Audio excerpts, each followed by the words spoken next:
எனக்குள் நான்.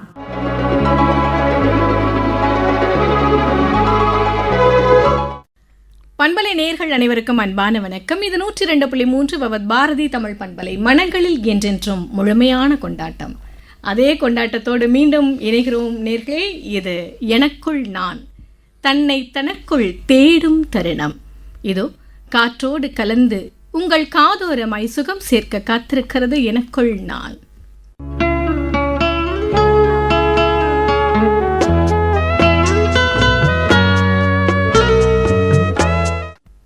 வார வாரம் ஆரவாரம், ஒவ்வொரு வாரமும் ஆகச்சிறந்த ஆளுமைகளின் மனப்பகிர்வுகள், தேடல் பகிர்வின் தெவிட்டா நினைவுகள் உங்களுக்காக வானலைகளில் வலம் வந்து கொண்டிருக்கிறது எனக்குள் நானாக. சரி, இந்த வாரம் யார் தெரிந்து கொள்ள ஆவலாக காத்திருக்கும் நேர்களே, இதோ உங்களுக்காக. திரைப்படம் என்பது கூர்மையான வாள். இது சத்யஜித் ரே சொன்ன ஒரு வாசகம். அது கூர்மையான வாளாக இருந்தாலும் அதை எப்படி பயன்படுத்துவது என்கிற கலையை தெரிந்தவர்கள் மட்டுமே இதில் கலைஞனாக, மகா கலைஞனாக மிளிர முடியும் அப்படின்னு சொல்லுவாங்க. அந்த வகையில் கிட்டத்தட்ட 1980களில் இருந்து இன்று வரைக்கும் நம்மளுடைய மனங்களை வெள்ளித்திரையில் உள்ளம் கொள்ளை கொண்டு போகக்கூடிய ஒரு ஆகச்சிறந்த குணச்சித்திர நடிகராக, கதாநாயகனாக, இதையெல்லாம் தாண்டி ஒரு வில்லன் கதாபாத்திரமாக அதற்கென தனி முத்திரையை உருவாக்கி கொண்டு இன்று வரையிலும் தனக்கென தனி இடம் வகித்துக் கொண்டிருக்கும் நிழல்கள் ரவி அவர்களின் மனப்பகிர்வுகள் இது உங்களுக்காக வலம் வர காத்திருக்கிறது. விவத் பாரதி தமிழ் பண்பலை சார்பாக அன்பான வணக்கமும் வரவேற்போம் சார். வணக்கம் மேடம். வணக்கம். ஆக்சுவலாக வாராவாரம் ஆரவாரம் அதுவே ரொம்ப அற்புதமாக இருக்குது. இந்த ஆர்வத்தோடையும் ஆரவாரத்தோடையும் நான் உங்களை சந்திக்கிறதுல, அதுவும் விவத் பாரதி 102.3 மூலமாக உங்களை சந்திக்கிறதுல எனக்கு ரொம்ப சந்தோஷம். சொல்லுங்கள் மேடம். சார், இப்போது தலைப்பு நாங்கள் எனக்குள் நான் அப்படின்னு சொல்லியிருக்கோம். பொதுவாக நேர்காணல் அப்படின்னு பார்க்கும்போது நிறைய செய்திகளை இப்போ இணையதளங்கள்லாம் பார்க்குறோம் நாங்கள். அதையெல்லாம் தாண்டி உங்களுக்குள்ள உங்களை நீங்கள் ஒரு செல்ஃப் அசஸ் பண்ணால் எப்படி இருக்கும், அப்படி ஒரு கேள்வி அமைக்கலாமே அப்படின்னு நினச்சி தான் இந்த நிகழ்ச்சி. முதல்ல அதாவது இந்த நிழலோட அந்த நிழலை பேச வைக்க போகிறீங்க. நிஜத்தை பேச வைக்க, அதுதான் அங்க. நிழலோட நிழல் பேசுனா அது உங்களுக்குள்ள பேசுறது, நிஜத்தை பேசுறது தான் வெளியில பேசுறது. நிழல்கள் ரவி, இது எங்க எல்லாருக்கும் தெரிஞ்ச ஒரு பேரு. ஆனா இந்த நிழல்களுக்கு முன்னாடி அந்த நிஜங்கள் ரவியோட பின்னணி என்ன சார்? ஆக்சுவலாக ஒரு மிடில் கிளாஸ் ஃபேமிலி. ஃபாதர் பேர் சாமண்ணான் பேர். அவர் LICயில் சீனியர் டிவிஷன் மேனேஜர். எந்த ஊர்ல? கோயம்புத்தூர். ஆக்சுவலாக parents Thanjavur side, Thanjur, Thiruvarur and Kumbakonam. We got settled down in Coimbatore. Long time அங்கேயே படித்து கோயம்புத்தூரில் மணி ஸ்கூலில் படித்து. அப்போ நீங்கள் பிறந்ததெல்லாம் கோயம்புத்தூரே? ஆமாம், கோயம்புத்தூர். அதனால் அங்கே ஃபைனலாக செட்டில் காலேஜெலாம் முடித்தோம். எங்களுக்கு ரொம்ப ஒரு மிடில் கிளாஸ் ஃபேமிலி. நமது பெரிய ஃபேமிலி. மொத்தம் எத்தனை பேர்? 8-9 பேர் எங்கள் வீட்டில். 3 சகோதரிகள், 6 சகோதரர்கள். நான் தான் கடைக்குட்டி வீட்டில். ஸோ எங்கள் அப்பா ரொம்ப ஸ்ட்ரிக்ட்டு. நம்ம இந்த படம் பார்த்தீங்களா, வியட்நாம் வீடு, கௌரவ், சிவாஜி கணேசன் மாதிரி ரொம்ப ஸ்ட்ரிக்ட் மேன். அப்போ நீங்கள் நம்ம நாகேஷ் மாதிரி. மதர்லாம் ரொம்ப இதாக இருப்பாங்க. ஸோ நான் தான் கடைக்குட்டி. அதனால் நான் இந்த சினிமான்னு ஆரம்பித்தது எனக்கு விவரம் தெரிஞ்சது. நான் ஒரு 6th 7th படிக்கும்போது ஸ்கூலில் ட்ராமாவில் ஃபஸ்ட்டு கலந்துக்கிட்டேன். கோயம்புத்தூரில் மணி ஸ்கூல், பாப்பநாயன் பாளையத்தில் மணி ஸ்கூல்னு. ஓகே. அங்கே 7th ஸ்டாண்டர்ட் படிக்கும்போது ஒரு ட்ராமா காம்படிஷனில் கலந்துட்டு ஃபஸ்ட்டு கமலான்னு ஒரு பெண் வேஷம் போட்டு ஸ்டேஜில் ஏறினேன். அதான் உங்களுடைய முதல் மேடை அனுபவம்? ஃபஸ்ட்டு மேடை. அதுக்கு முன்னாடி நடிப்பில் உங்களுக்கு விருப்பம் இல்லை? அப்போ ரொம்ப சின்ன வயசு, 6th படிக்கும் சின்ன வயசு. 7th அந்த மாதிரி வரும்போது ஸ்டார்டட் இன்ட்ரெஸ்ட். அப்போது அதில் கப்பெல்லாம் குடிச்சி எல்லாம் கொடுத்து இதெல்லாம் பண்ணாங்க. அதுவே ஒரு சின்ன உற்சாகமாச்சு. ஸ்லோவாக பரவாயில்ல, நமக்கு ஆமாம் நடிக்க வருது என்ன. சார், அப்போ நீங்கள் உங்களுடைய பள்ளி நாட்களில் நிறைய நாடகங்கள்லாம் நடிச்சிருக்கீங்க. ஆரம்பத்தில் நீங்கள் பெண் வேடம் போட்டு நடித்தேன் அப்படின்னு சொன்னால் கூட அதுக்கப்புறமா நிறைய வாய்ப்புகள் உங்களுக்கு வந்திருக்கும். அப்படி நீங்கள் உங்களுடைய +2 முடிகிற வரைக்கும், அதாவது உங்களுடைய ஸ்கூல் டேஸ் முடிகிற வரைக்கும் நீங்கள் நடித்த அந்த கேரக்டர்ஸில் மறக்க முடியாத ஒரு நாடகம், மறக்க முடியாத ஒரு கதாபாத்திரம்னு சொன்னால் நீங்கள் எதை சார் சொல்லுவீங்க? டே செலிப்ரேஷன் அப்படின்னு வரும்போது முக்கியமாக சுபாஷ் சந்திரபோஸ் அவர் பேர் இன்றைக்கும் எல்லாருக்கும் ரொம்ப, எப்படி காந்தி எந்த அளவுக்கு இது பண்ணுறாங்களோ அதை இவரையும் ஒரு குரூப் ரொம்ப சப்போர்ட்டர்ஸ் இருக்காங்க. ஸோ அதை பேஸ் பண்ணி ஸ்கூலில் ஒரு ட்ராமா ஒன்று நடித்தோம். அதில் சுபாஷ் சந்திர போஸ்ன்னு ஒரு இயக்கம் வச்சுருக்காரு. அந்த படையில் ஆள் சேர்க்குறாங்க. அப்போ ஆள் சேர்க்கும்போது நான் ஆல்ரெடி அந்த இதில் இருக்கேன், இயக்கத்தில் இருக்கேன். என்னோடய கேர்ள் ஃப்ரெண்டு அவளை அந்த இயக்கத்துக்கு கொண்டு வரத்துக்கு நான் எப்படியெல்லாம் முயற்சி பண்ணுறேன், எப்படிலாம் அந்த பொண்ணோட அப்பா அம்மா கிட்ட பேசுகிறேன், அவங்கள எப்படி கன்வின்ஸ் பண்ணி அந்த பொண்ணை சுபாஷ் சந்திர போஸ் இயக்கத்தில் சேர்த்து அதுக்காக நாங்கள் போய் சுதந்திரத்துக்காக போராடுற மாதிரி சீன்ஸ்லாம் வந்து ஸ்கூலில் படிக்கும்போது ஒன்று ட்ராமா ஆக்ட் பண்ணோம். 10th 11th அது வந்து பெரிய அவார்ட்லாம் வந்து அது இன்டர் ஸ்கூல் காம்படிஷன். அதில் வந்து எங்களுக்கு தான் பெஸ்ட்டு. அது நான் தான் இயக்கினது, நான் தான் நடித்தது. ஸோ அது வந்து ஒரு மிகப்பெரிய பேர் எனக்கு பெற்றுக் கொடுத்தது. ஸோ அது வந்து இன்றைக்கி என்னால் மறக்க முடியாது. அந்த சுபாஷ் சந்திர போஸ் அதாவது இண்டிபெண்டன்ஸ் டே அப்படின்றது வந்து சின்ன வயசில் தெரிஞ்சது சாக்லேட் கிடைக்கும் ஸ்கூலுக்கு போனால். சின்ன வயசில் அந்த ஒரு ஒன்றும் தெரியாத ஒரு பருவம். அப்போ வந்து ஒரு தடவை எங்கள் ஸ்கூலுக்கு பெருந்தலைவர் காமராஜர் வந்தாங்க படிக்கும்போது தஞ்சாவூரில். அப்போ வந்து அவர் கையால் ஸ்வீட்லாம் வாங்கி அந்த குடியெலாம் ஏற்றி அப்போலாம் எனக்கு தெரியாது காமராஜர் வருதான்ட்டு. இவ்வளோ ஒரு பெருந்தலைவரை பக்கத்துலேருந்து பார்த்துருக்கேன், நேரடியாக பார்த்த ஒரு பெருமிதம். கர்ம வீரர் காமராஜர். அவர்கிட்ட நிறைய குவாலிட்டி, அவர் படிப்பு இல்லை அது இல்லைனாலும் அவர்கிட்ட நிறைய விஷயங்கள் கற்றுக்கணும். எளிமை, அப்புறம் வந்து ஒரு கன்ஃபார்மிட்டி. பதவியில் இருக்கும்போது அது எப்படி அது இருக்கணும்னு சொல்லி அந்த ஒரு அது அவர்கிட்ட கற்றுக்கிற ஒரு விஷயம். ஸோ அவரை பக்கத்துலேருந்து பார்க்கக்கூடிய அந்த வாய்ப்பு. ஆனால் அது ரொம்ப சின்ன வயசாயிருச்சு, ஆனால் இருக்குது மைண்டில் ஒரு ஓரமாக இருக்குது. அதே மாதிரி வந்து இந்த பாட்டு ரொம்ப எனக்கு பிடிக்கும். இந்திய நாடு பாரதி விலாஸ் ரகுபதி ராகவ ராஜாராம். அந்த உங்கள் ஸ்கூல் டேஸில் ரொம்ப சின்ன வயசில் காமராஜர், அதுக்கப்புறம் வந்து நேதாஜியோடைய அந்த நினைவுகள் இதெல்லாம் உங்களுக்கு வருது. நீங்கள் அதில் நடிச்சிருந்தா கூட அந்த கருத்து உங்கள் கதை உங்களுடைய எண்ணத்திலிருந்து வந்திருக்கு. அதை எப்படி எழுதி அப்போவே உங்களுக்கு வந்து அந்த தேசப்பற்று அப்படின்ற விஷயம் வந்து இருந்தால் மட்டும்தான் இதை பண்ண முடியும். அடுத்து திரைப்படத்துக்குள்ள வந்து பாரதி படமே கூட நம்ம சொல்லலாம். பாரதி படம் அது முழுக்க முழுக்க தேசம் சார்ந்த ஒரு இது. ஞானராஜசேகர் அவர் ரொம்ப அறிவான ஒரு இயக்குனர். நல்ல அந்த ஒரு சீனை சொல்லும்போது அழகாக ப்ரீஃப் பண்ணுவார். ஒரு குழந்தை கூட புரியும் அந்த அளவுக்கு அழகாக ப்ரீஃப் பண்ணுவார். சிம்பிளாக ப்ரீஃப் பண்ணி நம்ம மைண்டில் என்ன கேரக்டர் அது என்ன டைலாக் பேசணுன்றது ஏற்றிடுவார். அந்த படத்தில் வந்து பாரதியாரோட 4 ஃப்ரெண்ட்ஸ் அதில் ஒரு கேரக்டர் ஆரியா, மறக்க முடியாத ஒரு படம். அவரோட இந்த வீடுலாம் பாண்டிச்சேரியில் போய் ஷூட் பண்ணோம். அதனால் அந்த படம் எனக்கு ரொம்ப ஒரு பிடிச்ச படம். அதுக்கப்புறம் அப்படியே ஸ்கூலில் முடியும் போது எங்கள் அப்பாட்ட கேட்டேன், நான் வந்து சினிமாவில் ட்ரை பண்ணுறேன்னா ஒத்த விழும் ஒழுங்காக வந்து ஒரு டிகிரி படி, முதல்ல ஒரு கிராஜுவேட் ஆக அப்புறமா நான் அனுப்புகிறேன். எனக்கு பிகாஸ் மற்ற பிரதர்ஸ் சிஸ்டர்ஸ் எல்லோரும் சிஏ அப்புறம் ஆடிட்டிங்கு அப்புறம் இன்ஜினியரிங் இப்படி படிச்சிருக்கேன். நான் தான் வந்து பாதியில் போனால் நல்லா இருக்காது. அதனால் you better finish one degree then will let me see. அப்போ சொல்ல கன்ஃபார்ம் பண்ணல, எப்போ ஃபினிஷ் பண்ணுறோம் செக் அங்கே இருக்கு. ஆமாம். ஸோ அதுக்காக நான் பார்த்தேன், சரி டிகிரி வாங்கினா இது ரொம்ப கஷ்டப்பட்டு போய் படித்து ஃபிசிக்ஸு கெமிஸ்ட்ரி இதெல்லாம் போனால் லேபுக்கெலாம் போகணும், ப்ராக்டிக்கல் இருக்குது, இதெல்லாம் வேண்டாம். நம்ம ஓபிடிசி படிக்கணும், ஒரே ஒரு கோர்ஸ் ஒன்று தான் எக்கனாமிக்ஸு. ஸோ எக்கனாமிக்ஸ் இருப்போம், ஈஸியாக பேப்பர் படித்தே பாஸ் பண்ணிடலாம்னு சொல்லி தென் ஐ டுக் எக்கனாமிக்ஸ். ஸோ பிஏ எக்கனாமிக்ஸ் எடுத்து அதை முடித்தேன் கோயம்புத்தூரில் பிஎஸ்ஜி ஆர்ட்ஸ் காலேஜ் ஏர்போர்ட் பக்கத்தில். காலேஜ் டேஸில் நிறைய டான்ஸ் ப்ரோக்ராமு இதெல்லாம் பண்ணி ரொம்ப தீவிரமாக டான்ஸு ட்ராமா மோனோ ஆக்டிங் இதெல்லாம் நிறைய காலேஜில் பண்ணுறது.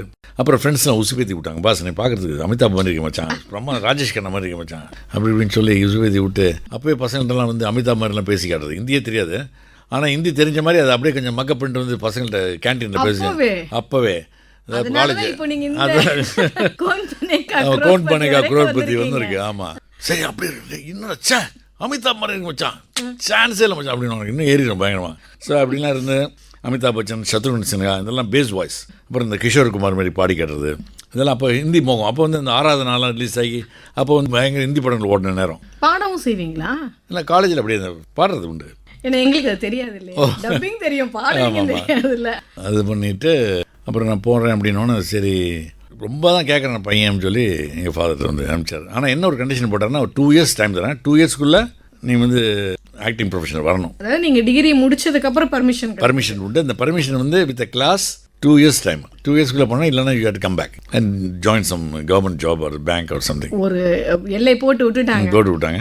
அதுக்கப்புறம் 1 year வந்து மெட்ராஸ் சுற்றிக்கிட்டு இருந்தேன். சும்மா தேட்டராக போய் படங்கள் பார்க்குறது போகிறது வர்றது எல்லாம் விட்ட படங்கள், ஹிந்தி படம், ஃப்ரெஞ்சு படம், சஃபேர், ப்ளூ டைமண்டு, எமரால்டு, தேவி பேரடைஸ், ஒரு படத்தை விடுறது எல்லாம் படமாக பார்த்து அதாவது வாய்ப்பு தேடி நீங்கள் சென்னை வந்துட்டேன்.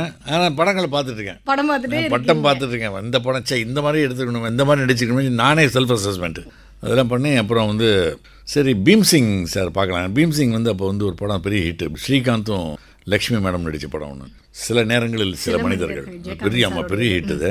அதனால் அந்த படம் டேரக்டர் போய் பார்க்கலாமேன்னு சொல்லிட்டு போய் பார்த்தா அவரை வந்து உடம்பு சரியில்லாத நேரமாக இருந்தது. அப்போ அவர் வீட்டுக்கு வெளியில் ஒருத்தர் நல்ல ஃபேராக வெளியில் ஒயிட் அண்ட் ஒயிட் போட்டு உட்காந்துட்டு இருந்தார். நான் அவரில் இவர் தான் பீம்சிங், ஏன்னா நமக்கு பீம்சிங்னு இந்த குடுமையெல்லாம் இருக்குமே அதெல்லாம் இருக்குமே, சர்தார்ஜி இவர் சிங்னா இப்படி இருப்பாருன்னு சொல்லி இதில் போனேன். அவர் பார்க்குறதுக்கு நல்ல சிங்கு மாதிரி தான், தலைப்பாளையம் இல்லை சிங்கு மாதிரி நல்லா ஃபேராக இருந்தார்.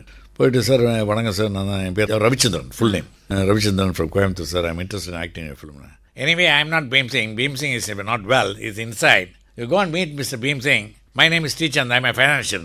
ஒரு விஷயம் ஒன்றும் புரியல. சரின்னு சொல்லி என்னடா அது? ஆமாம், நம்ம நேரம் போய் பார்த்து பீம் சிங் உடம்பு சரியில்லாம் அப்படி நேரம் போய் பார்த்துட்டு இப்போ நான் எதுவும் பண்ணல, பார்க்கணும், உடம்பு முடியல எனக்கு. சரி சரி வெளியில் வந்தோடனே ஒரு கார்டு கொடுத்து என் ஆஃபீஸில் வந்து பாருங்கன்னாரு அவரே, அந்த Srichand. Oh super sir. You come and meet me in my office அப்படின்னாரு. சரி போனேன் ஒரு டிஸ்ட்ரிபியூஷன் ஆஃபீஸ் போனேன். ஒரு 3 லெட்டர், ஒன்று வந்து அட்ரஸ் டு ஸ்ரீதர், ஒன்று கேஎஸ் கோபாலகிருஷ்ணன், ஒன்று டிஎன் பாலு. எல்லாமே எவ்வளோ பெரிய ஜாமான்கள் போட்டு இந்த பையன் வந்து எங்கள் ஃபேமிலி ஃப்ரெண்டு, இவன் interest in acting in films, kindly help சொல்லி இவர் அனுப்புகிறேன். எனக்கு லெட்டர் கொடுத்து பெரிய விஷயம் சார். யாருன்னே தெரியாது. அவரை தான் பார்க்குறேன். அப்போ தான் பார்க்குறேன். காலையில் ஒரு 11 மணிக்கு பார்க்குறேன். ஈவினிங் 5 மணிக்கு கையில் லெட்டர். வந்து வாய்ப்பை தேடி அலையிறாங்க எவ்வளோ பேர். உங்களுக்கு அழகாக கையில் கிடச்சிருக்குது. ஸோ அப்புறம் போய் பார்த்தா சார் படம் எடுக்கல, கேஎஸ் கோபாலகிருஷ்ணன் அப்போ படம் எடுக்கல. அப்போது டிஎன் பாலு சார் தான் படம் எடுக்க போகிறார், ஷூட்டிங் ஆரம்பிக்க போகுது. அப்போ பார்த்து என்னங்க சார் நீங்கள் ஒரு வாரத்துக்கு முன்னாடி வந்துருக்கலாமே, இந்த கேரக்டருக்கு ஆளை போட்டேனே, ராமாயி வயசுக்கு வந்துட்டான்னு சொல்லி ஒரு படம், உதயின்னு ஹீரோ, அவர் தான் ஹீரோ புக் பண்ணி அவர் தான் போட்டிருக்கு இந்த கேரக்டர். பாருங்கள் ஃபோட்டோலாம் எடுத்துட்டு நீங்கள் ஃபோட்டோவும் கொண்டு இல்லையே, ஒன்றும் இல்லையே, நான் என்ன பண்ணுறது, சரி இருக்கட்டும் நெக்ஸ்ட் படம் நான் அதை யூஸ் பண்ணிக்கிறேன் அப்படின்னு சொல்லிட்டு அனுப்பிச்சிட்டாங்க. நான் அப்புறம் வந்துட்டேன். அப்போ அண்ணா நகரில் தங்கியிருக்கேன், சாந்தி காலனியில், என்னோடய கசின் வீட்டில், ராஜகோபால்ன்ட்டு அவருக்கு. அடுத்த நாளைக்கு பார்த்தா ஃபோன் வருது. சார் டிஎன் பாலு சார் இதில் ஆஃபீஸில் பேசுகிறேன். உடனே நீங்கள் சாஸ்திரி டெலிஃபோன் பூத்துக்கிட்ட ஒரு பங்களோ இருக்குது, உடனே வாங்க. இன்னும் நான் நேற்று தான் ஒன்றும் இந்த படத்தில் இல்லை, நாங்கள் சரி சொல்லி டக்குனு ஒரு ஆட்டோ பிடிச்சி 3 ரூபா 50 பைசா ஆட்டோ. ஆமாம், அண்ணா நகர் சாந்தி காலனிலேருந்து. எந்த வருஷம் சார் இது வந்து 1979. கிளம்பி நேர சாஸ்திரி காலனி வந்தோன்னே வாங்க டக்குனு மேக்கப் போடுங்க, பேண்ட் போட்டால் பேண்ட்டில் கொஞ்சம் இது ஷார்ட்டாக இருக்குது, பிரித்து தைச்சிட்டு பாருங்க, ஷூக்கெலாம் போட்டுக்கிட்டு ஃபஸ்ட்டு ஓப்பனிங் ஷாட் ஜன்னல் அப்படி ஏறி குதிக்கணும். இந்த கேமராக்கு ரைட்டில் பார்த்து ஷாக்கு சாரதா அப்படின்னு கூப்பிடணும். நான் உடனே பண்ணிட்டேன். டேரக்டாக சீனேவா சார்? ட்ரையல்லாம் ஒன்றும் கிடையாது. எனக்கு என்னன்னு தெரியாது. வந்தோடனே மேக்கப் போடுங்க, ஜம்ப் பண்ணுங்க, என்னன்னு ஜம்ப் பண்ணி கேமரா பார்த்து ஒரு ஷாக் கொடுங்க, ஷாக் கொடுத்து சாரதான்னு சொல்லணும். நாங்கள் ஒரு ஷாக்கு ஏரை உள்ளே வாங்கினேன் அப்படின்னு, அடுத்து சாரதா அப்படின்னு ஒரே சூப்பர் பிரமாதம் தர வேண்டாமே. நீங்க தான் ஸ்கூல்ல இருந்து நடிச்சு பார்த்து. ஆமாம், உடனே புக் பண்ணது படத்தைன்னு சொல்லி உடனே பண்ணி ஒரு 10 நாள் ஷூட் நடந்தது. நடிகர் சிவச்சந்திரன் தான் ஹீரோ. அதில் ஃபடாஃபட் ஜெயலட்சுமின்னு ஒரு நடிகை, அவங்களோட பிரதராக நடித்தான். சரி படம் எல்லாம் நல்லபடியாக வந்துருந்துச்சு. திடீர்னு பார்த்தா அவர் இயக்குனர் இறந்துட்டார், டிஎன் பாலு சார். அப்போ படம் வந்து படம் பாதியில் நின்று போச்சு. அவன் சங்கர்லால் ஒரு படம் ஒன்று ஆரம்பிச்சார், கமல் சார் வச்சு. அந்த படம் நின்று போச்சு பாதியில். அதுக்கப்புறம் என்ன பண்ணதில்ல. இதுக்கு நடுவில் கேபி சார் வந்து என்னை செலக்ட் பண்ணிட்டாரு. கேபி சார் அப்புறம் பார்த்தா அந்த படம் அப்படியே மூடிட்டாங்க, அதை எடுக்கல. அவரை போய் பார்த்து அந்த படத்துக்காக காத்திருந்த ஏதாவது ஒரு அனுபவம் இதே மாதிரி, அதுவும் அப்படியே ஓவர் நைட்டில் உங்களுக்கு? இல்லை, ஓவர் நைட் வரல. அதாவது நான் வந்து என்னாச்சு, என்னுடைய இனி நண்பர் பாண்டூன், மறைந்த நடிகர் பாண்டூன், அவர் வந்து எனக்கு இந்த மேற்கு உதிக்கும் சூரியனில் அவர் வந்து ஆர்ட் டைரக்டர் ஒர்க் பண்ணார். மேற்கே உதிக்கும் சூரியன் டிஎன் பால் படம். அப்போ அதில் நான் ஒரு நல்ல பழக்கமாகி, அவரும் ஒரே ஒரு ஈரோடு, நான் கோயம்புத்தூர்னு சொல்லி ஃப்ரெண்ட் ஆகிட்டோம். அப்போ அவர் வந்து US into lot of business. அப்போ வந்து ஒரு கம்பெனி வச்சு நடத்திட்டு இருந்தார். அப்போ அவர் கூட நான் போனேன். வேலை இல்லாத பட்டதாரி. காலையில் அவர் வீட்டுக்கு போய் அவங்க சாப்பாடு போனவங்க, அண்ணி குமுதாண்ணி சாப்பிட்டுக்கிட்டு அப்படி பைக்கில் ஏறி, அப்புறம் பாண்டவன் இல்லைடா அது என்னடா அப்படின்னு சொல்லிட்டு ஒரு கதை சொல்கிற காதில் பைக்கில் சுற்றிட்டு இருக்குது. அப்படியே போயிட்டு ஒரு ஹாப்பியஸ்ட் மொமெண்ட்டாக ஷேர் பண்ணுறீங்க சார். அப்படியே போயிட்டு இருக்கும்போது ஒரு நாளைக்கு ஒரு வீட்டில் இன்டீரியர் டெக்கரேஷன் சொல்லி பெரிய ப்ரொடியூசர் வா சொல்லி கூப்பிட்டு போனோம். ராமா ரங்கண்ணல்னு சொல்லி பெரிய ப்ரொடியூசர். அவர் படத்தை அவர் வீட்டுக்கு போனேன், டெக்கரேஷன்லாம் பண்ணாங்க, டிஸ்கஷன்லாம் பண்ணி பேசிட்டு கொட்டேஷன்லாம் கொடுத்துட்டு, அப்போ அப்படியே அவர் அரங்கண்ணல் சார் என்னையே பார்த்துட்டு, பாண்டு இந்த தம்பி நம்ம ஊர் கோயம்புத்தூர் நடிக்க வந்திருக்கு. அப்படியா, அட நல்லா இருக்காரா, இருங்க ஒரு பாலச்சந்தர் கூட ஒரு புதுமுகம் தேடிட்டு இருக்காரு சொல்லி உடனே அவர் வந்து கைப்பட ஒரு லெட்டர் எழுதி, அனந்தன் ஒருத்தர் இருக்கார் ஏஜிஎஸ் ஆஃபீஸில், அவரை போய் பாருங்கன்னு சொல்லி லெட்டர் எழுதி கொடுத்தாரு. கட் பண்ணால் உடனே நானும் போனேன் பைக்கில் நேராக இங்கே தேனாப்பேட்டில் கிளம்பி அந்த ஏஜிஎஸ் ஆஃபீஸில் போய் சேர்ந்தேன். அனந்த் சார் தானே, அனந்த் சார் காணவே காணும். அவர் அங்கே தான் இருக்கார். அவர் சுற்றி ஒரே ஃபைலாக இருக்குது, எல்லாம் 3 அடி 2 அடி ஃபைல் இவருக்கு உள்ளமாக இருக்கார், தெரியவே இல்லை. அப்புறம் அவர் ஃபைலெல்லாம் விலைக்கு இப்படி பார்த்து அனந்த் சார் உட்காந்துருக்காரு. அவர் கையில் அந்த லெட்டர் கொடுத்தோம். அவர் பார்த்துட்டு உடனே ஒரு லெட்டர் எழுதி, ஈவினிங் பாலச்சந்திரன் சார் போய் பாருங்கள், HM ஹாஸ்பிட்டல்னு சொல்லி பழைய இப்போ இந்த பாலகிருஷ்ணா பெட்ரோல் பங்கு அதுக்கு பக்கத்தில் HM ஹாஸ்பிட்டல் இருக்குது, அங்கே போய் பாருங்கள். டேரக்டர் அங்கே இருக்க நூல்வேலின்னு ஒரு படம், சரத் பாபு அண்ட் சரிதா. சரின்னு சொல்லி அங்கே போய் அவரை பார்த்தேன். ஃபர்ஸ்ட் பார்க்குறேன் Balachandran sir, white and white போட்டோம். நீங்கள் ஃப்ரெஷ்ஷாக இருந்துச்சு சார் கேபி சார். ஏன்னா நீங்கள் படங்கள் நிறைய பார்த்து உள்ள வந்திருக்கீங்க. பாலச்சந்திரன் சாரை முதல் முறையாக போய் அப்படியே பிரமிப்பு தான். அந்த ஒயிட் அண்ட் ஒயிட்டு அழகு, ஒயிட் அண்ட் ஒயிட்டு கண்ணாடி நெத்தியில் ஒரு வீபதி போட்டு எஸ் அந்த வாய்ஸை சொன்னேன். அனந்த் சார் கொடுத்தாரு. பார்த்துட்டு சில கொஸ்டின்லாம் கேட்டார். என்ன ஒரு ஹைட்டு, என்ன அதெல்லாம் ஹைட்டு பார்க்கணும், விஷயலாக ஹைட்டு என்ன ஹைட்டுன்னு என்ன டான்ஸ்லாம் தெரியுமா? நான் தெரியும் சார், எதையும் தெரியாதுன்னு சொல்கிறதில்ல, தெரியும்னு. காலேஜில் ஆடிருக்கோம். ஆமாம். சரி, நீங்கள் என்ன இதை பண்ணிக்கலாம் சொன்னேன். இப்போ சார் மெரிக்க உதவி சூரியன் பண்ணியிருக்கேன் சார். Sir rush பார்க்கணுன்னாரு. அப்புறம் இந்த ரஷ்ஷை கஷ்டப்பட்டு வாங்கி அப்புறம் தரமாட்டாங்க ரஷ்ஷெல்லாம். வாங்கி கொண்டு போய் கொடுத்து அப்புறம் பார்த்தாரா இல்லையா இருந்தாலும் அப்புறம் திருப்பி கொடுத்துட்டாங்க. திருப்பி கொண்டு கொடுத்துட்டேன். மரோச்சரித்திரான்னு ஒரு படம் வந்து ஏக் தூஜிக்கிரி, அந்த படத்தை தமிழ் எடுக்கணும்னு சொல்லி அதுக்கு என்ன செலக்ட் பண்ணிட்டாரு. செலக்ட் பண்ணி அலைகள் எழுதிய கவிதைன்னு டைட்டில் வச்சு அப்புறம் பார்த்தா அந்த படம் அப்படியே மூடிட்டாங்க. அதை எடுக்கல. அதை அப்படியே ஸ்ட்ரைட்டாக தமிழில் அப்படியே ரிலீஸ் பண்ணாங்க. மரோச்சரித்திரன்னு சொல்லி ரிலீஸ் பண்ணி இங்கே 100 days மேலே போச்சு. ஸோ அந்த படமும் மூடிட்டாங்க. ஸோ வந்த 2 படம் வந்து அப்படி ஸ்டார்ட் ஆகி டக்குன்னு இருந்துச்சு. 2 படம் நீங்கள் வந்து ஆசைப்பட்ட மாதிரியே ஒரு கேமரா முன்னாடி நின்னாச்சு, வசனம் பேசியாச்சு, நடிச்சாச்சு, மேக்கப் எல்லாம் பண்ணிட்டீங்க. ஆனால் அது நின்று போகுது அந்த இடத்துல. அப்போ உங்களுடைய மனநிலை எப்படி இருந்தது சார்? ஏன்னா அந்த வயசு அது அப்படி ஒரு மாதிரி அந்த யூத்து, இதை பண்ணுவோமா அதை பண்ணுவோமான்னு இருக்கக்கூடிய காலகட்டம். இப்படி நின்று போகும்போது நீங்கள் எப்படி யோசிச்சிங்க அதை? அதாவது பிரசவத்தில் இருக்கும்போது தாய் வந்து அந்த குழந்தைய நினச்சி எவ்வளோ கற்பனை பண்ணுவாங்க. அது 1 மாதம் 2 மாதம் 3 மாதம் திடீர்னு இதாகிடுச்சுன்னா அபாஷன் ஆகிடுச்சுங்க, எவ்வளோ வருத்தப்படுவாங்க. அந்த வருத்தம், அந்த வலி இருந்து, அந்த வலி அதை எப்படி கடந்து போனீங்க சார்? சில பேர் வந்து போதுமடா சாமி அப்படின்னு விட்டுருவாங்க, சில பேர் விடக்கூடாது. நீ சொன்னீங்க 2வது விட மாட்டேன். ஆமாம், விட மாட்டேன், விடக்கூடாது, பாத்துருவோம் அதையும் ஒரு கைன்னு. Super sir.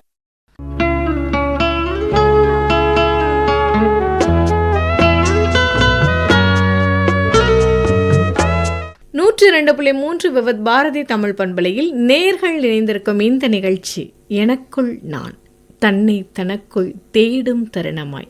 பொதுவாக தேடல் என்பது சுகமான ஒரு பயணம் என்று சொல்லுவோம்.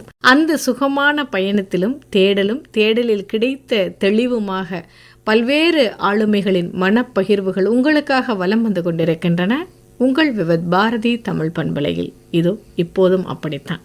நம்மை நாமே செதுக்கிக் கொள்வதற்கும் சிதைத்துக் கொள்வதற்கும் உரிய இடம்தான் சென்னை என்று சொல்லுவார்கள். அப்படிப்பட்ட இந்த சென்னையில் தன்னுடைய வாய்ப்புக்காக காத்திருந்து அந்த வாய்ப்பை விடாமல் தொடர்ந்து விடாமல் துரத்தி பிடிச்சு அப்படின்னு சொல்கிற மாதிரி தனக்கு கிடைச்ச அந்த ஒரு வாய்ப்பை எப்படி ஒரு கலைஞன் அதை தக்க வைத்து கொள்வது மட்டும்தான் அந்த கலைஞனின் பிரகாசமான எதிர்காலத்திற்கு ஒரு அடித்தளமாக அமையும் அப்படின்னு சொல்லுவாங்க இல்லையா? வாய்ப்புகளை மிகச் சரியாக பயன்படுத்தி கொள்பவர்கள் தான் மிகப்பெரிய சாதனையாளர்களாம். தனக்கான வாய்ப்பை நடிப்பு துறையில் தக்க வச்சது எப்படி அப்படின்றத ரொம்ப அழகாக மனம் பகிர்ந்து சொல்லிட்டு இருக்கிறாரு திரைப்பட நடிகரும் பின்னணி குரல் கலைஞருமான நிழல்கள் ரவியம். அவங்களுடைய மனம் திறந்த பகிர்வு தொடர்கிறது நேயர்களே காற்றலைகளில்.